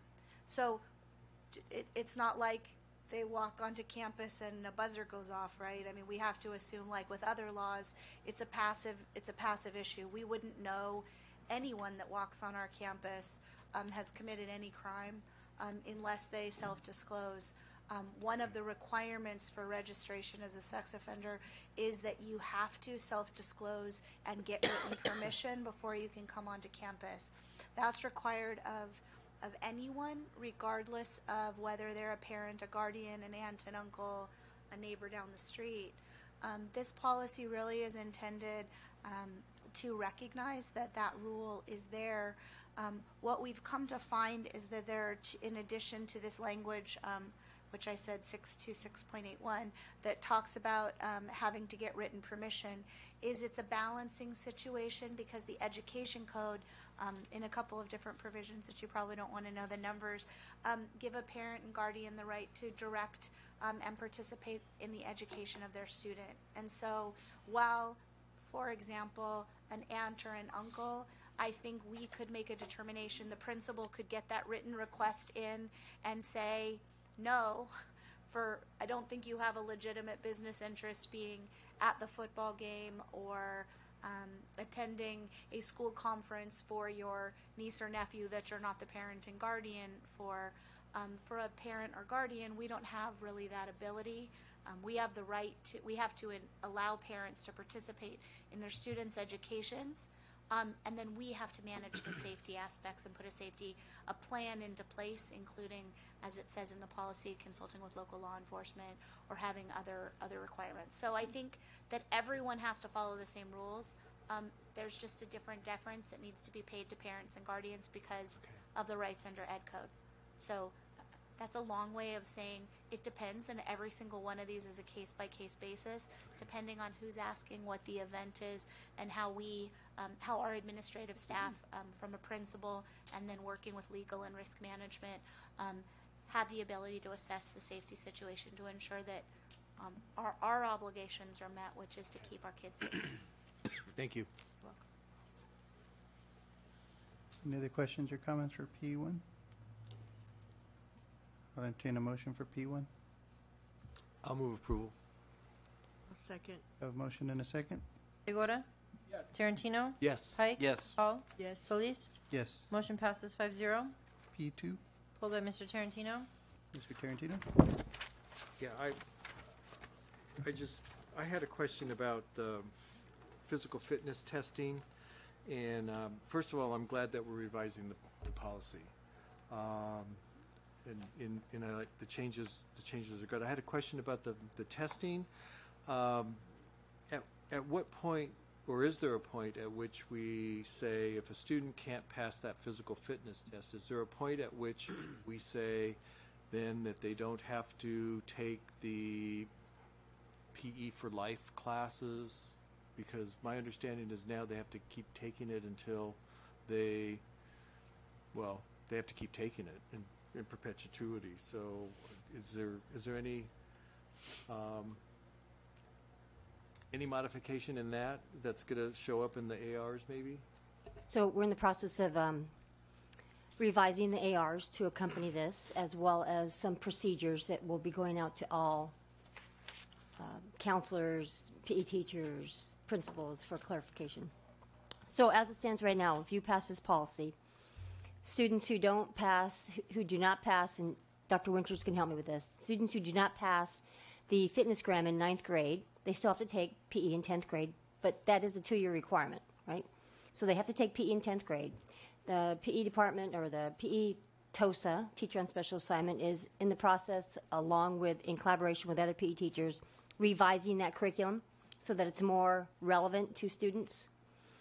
But with this policy, if after 10th grade, a student has successfully completed 2 years of PE and still has not passed the fitness gram, they are not forced to continue to take PE any longer.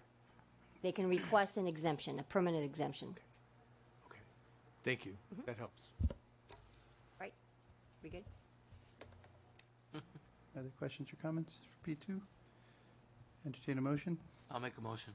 I have a motion I'll second. and a second.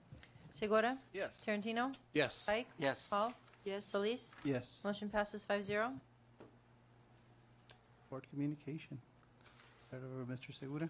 So I won't mention all the places I've gone to and been to, participated in, but I'd just like to thank, President Solis for his fine leadership this year, and I can guarantee you're going to really enjoy sitting here in January, and I know you'll still be engaged in Vice President Hall as well.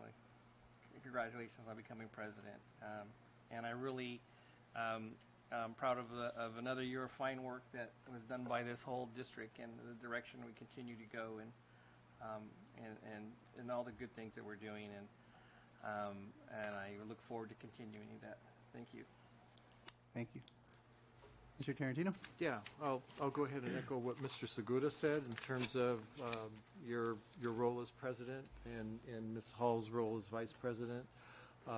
Thank you for your leadership this year. We made it through another year, so that's good. And all the best next year to the new officers that we elected tonight. I'd like to thank the South Bay Family YMCA for their Youth in Government program that was held, I don't remember, but a couple weeks ago. And special recognition to our student board member, Isaiah, who was an integral part of the discussion in the deliberation of the two assembly bills that were discussed that evening, and so thanks to them for continuing that program. I'd like to congratulate Dr. Janney. I read in the Star News that she was the recipient of the San Diego State Monty Award. So congratulations to you, and also special recognition to Dr. Fulcher, because I understand you were a Monty recipient in 2012. So we have two Monties. So congratulations to both of you. I'd like to thank the sponsors of the Lego robotics competition that was held at Eastlake High School, Wanda Curtis, Spay Wars, and the TitanBot team who sponsored that. It's always exciting to see the elementary students participate in this competition, and it's amazing the things that you can build with Legos, and they really have a good time with it, and it was great. And again, I think this was the second annual, so I hope that they continue to be the sponsor. And last, thanks to the CABE Conference Planning Committee for putting on an excellent conference. The sessions were tailored to parents and also to educators, and I thought I'd take a stretch and attend a session on what you can do with Google. And you all know my challenges with technology, and as luck would have it, I couldn't get on the app, so I just kind of sat there and well, I listened intently, but I don't know. I have bad technology karma. What could I say? And I'd like to wish everyone a happy holiday and an opportunity for them to, for all of you to spend some time with your family, stay away from work for the time, and enjoy the holidays and reconnect with family and friends. And thank you for an excellent job this year. Thank you. That's it. Thank you, Mr. Tarantino. Mr. Pike? Yeah, I just wanted to thank the staff. From last year to this year, what a transition we've done. Look at all the things we've accomplished. And I know we seem to be the ones that get the credit, but you guys are the ones doing the work. I mean, it's such a difference night and day, the construction, everything. Even our auditors are happy with us, and that never happens. So I'd like to thank you guys, because really you're doing a good job.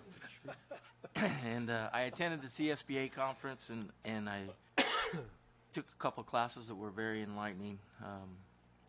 I was glad I got the opportunity. One was in charter school, so I knew what Ms. Carbucci was talking about with their 60 days and all. So that was good. I felt really confident in that. And I'd like to thank Dr. Janney for compositing all these people into one room and making them all one. It's really cool to people talk really well about us now. I mean, that's quite a transition from when we first got elected, let me tell you. And last but not least, I'd like to thank Ms. Hall for being the new president. Congratulations, and hope everybody has a happy holiday. Thank you. Thank you, Mr. Pike. Mrs. Hall? I echo everyone's sentiment, President Solis, because you have been an outstanding leader in this quiet strength that you've presented to us, and it's been very assuring. I think it's come across assuring to the whole district, to the community members, and to our board, and our wonderful superintendent, Dr. Janney, because her leadership is stellar as well. And I want to thank you both for everything that you've done and the trust you've empowered staff to become the leaders, or to be the leaders that they are capable of being, and doing the work they do. So thank all the staff and the principals out there at the school sites, and everybody else supporting this district is recognition. And I did attend a couple of events, and one of them, I must say, I have to give special recognition to Mr. Segura, who has really put boots on the ground to work hard on behalf of students in this district. And I was able to attend last week a couple of things with him, and one of them was his solar car, the solar array that they take the trailer out to the school, and a representative from Baker Electric goes out there, and they have other electricians that work with these students, and they build actually a solar panel out of this trailer, and from that they're able to charge a car battery or recharge a car. It was cloudy that day and the time was shortened, so they didn't actually charge a car in the time I was there, but it was really great seeing these students come together and figure things out and work with them on building this, and them explaining the whole. Like, they didn't have the car charging on, but it was powering a receptacle. Yeah, that's right. And the fan man, which right. really drew the kids' Yeah, attention. yeah, that kind of thing that you see at the car lots or whatever, with the guy that's got the squiggly hair. Yeah, yeah, it was great. I mean, it was really a great thing because the kids they explained, first of all, they start out with the safety issues, and why there's safety and why you need math and all the different components of it, and they get students to come along and produce this thing. It was a hands-on activity, and they give them away a lot of stuff. They have these little, those backpack things that they give out, and T-shirts and yo-yos, and what else? Visors. Kids were all over, even the ones that couldn't be. It was a special group that got to participate in that. And from what I understand, the young woman said it was the largest one they've ever had. It was way more than what they normally work with. But they're intending to go to every school in our district with this activity. And I think I mentioned last time about going to Otay Ranch. I don't know if I mentioned it to the board or not, but I was at Otay Ranch for their playoff game. And it was exciting to see all these parents and community members and all the wonderful activity, and everybody was there to support the team as they were playing off. And as I walked through the campus, because I cheated and parked over this red zone, because their parking was taken everywhere.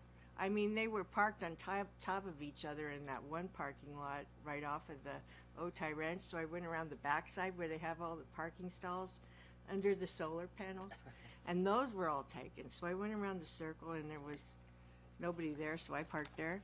And I had to cross the campus to get to a football game. And crossing the campus, there's a room with a bunch of kids in it. I couldn't believe it. There was a room, all the lights on. These kids are they're working in like groups, and they're talking to each other, and a couple of them are on computers. And in the back of the room, way beyond everybody's activity, is one adult, right, watching everybody. They didn't need him because they were all working on robotics, and they were doing all these. They had some of them testing out on the pads, where they do their little lifts and stuff, and some other were still working on designs. The young woman was sitting there working on that notebook where they note, they document all of the things they're doing. That was on a Friday night. It must have been 8 o'clock by the time I made it over there. So they were all excited and engrossed, and when I went to the game and when I came back, they were still at it. So that speaks highly for our teachers, our district, and the opportunities provided. But the young woman who was representing, I believe her name was Tina Neeson was she the one from Baker Electric? And the teacher whose class was there was, let's see, what was her name? Monique Wood.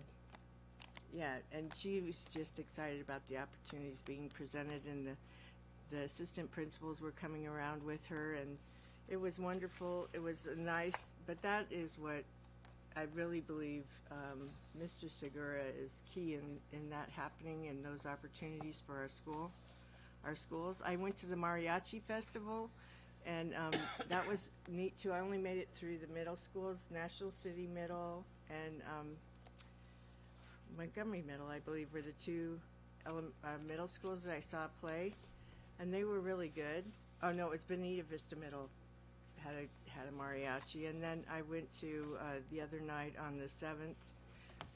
One of my favorite things is to go to the holiday sing, and I only got to go to one night. I like to go to both of them and see the whole thing because there's nothing like it. It's pretty amazing, and I videoed a couple of them. They were amazing. The Chula Vista High School group, the San Ysidro High group, and the Bonita Vista High. Amazing, talented kids, and it was wonderful. So I really appreciated everything about that, and that's all I have to say. I want to congratulate Mr. Pike on your election to Vice President. You'll be a great backup partner. Thank you. Thank you. Thank you, Mrs. Hall. Dr. Jenny? All right. Thank you all for those kind words. I don't do well with compliments, but thank you. I appreciate everything that you guys do. And that's one thing that's always been on the back of my mind that I've been wanting to bring back. Mr. Marinovich had asked me about how I do what I do, and I, of course, I gave all the credit to my wife, which is majority true. But I forgot to mention, of course, seeing Mr. Tarantino and Mr. Segura as presidents before me. So I felt it's been in the back of my head. It's been many months, but I didn't know when to bring it up, and this is perfect. So I wanted to say thank you guys for the leadership that you guys had showed before I became president. So thank you for that. Also, I wanted to say that the meetings were changed. So I got a text from Ms. Raquel Madden, and it's going to be January 8th, February 5th, and March 5th. So I knew it happened. I just didn't bring my calendar but so that's that. And also with regards to the delegate assembly during CSBA, we elected a Region 17 president-elect. So she's from La Mesa Spring Valley, Dr. Emma Turner. So she's going to be the president of CSBA in 2019, 2020. So we'll have some representation for the state, yes, of California. So we have some representation there, and she's a wonderful lady, and she's going to look out for us. So we have that to look forward to, and it'll be in 2019. And also with regards to the CSBA conference, I just got to mention one of the I can't even think sessions that I went to. Thank you. Was with Google and in the classroom, and the gentleman was from Google who was speaking. A young man, not too much older than myself.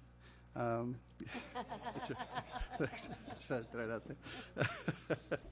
there. He meant, because the question is, what is the classroom in the future? What does that look like? And then, of course, it's an intriguing question. So, being in the classroom, you always want to know. It's like it's you want to kind of get an idea of what to expect in the future. But the awesome part about this gentleman, he grew up in Brooklyn, and then he moved to Miami. Poor neighborhood, Argentinian parents, single mother. He said that education worked for him, and education's not broken. And that's one thing I really appreciated from him. And then he said that the classroom in the future is not going to be something different where things are floating and things are like there's new things that are coming out. But he compared it to Google itself. When Google started off as a little table with a couple of servers. Then he showed a picture of Google now with just a row. It's a big old room, but a row of servers. And it's like it just transforms. So he said there's nothing to replace the teachers for a great education. It's just things transform, and you use those tools to make education better and more worthwhile for our kids. I thought that was very powerful. I don't remember his name, but next meeting I'll bring his name because I left my notes. But I thought that was pretty powerful, and it's just great, and I wanted to mention it to you guys. But it was a great CSBA conference out there with you guys. So it's been a wonderful year, and thank you for allowing me to do this. It's been fun, but I think I will enjoy sitting over there.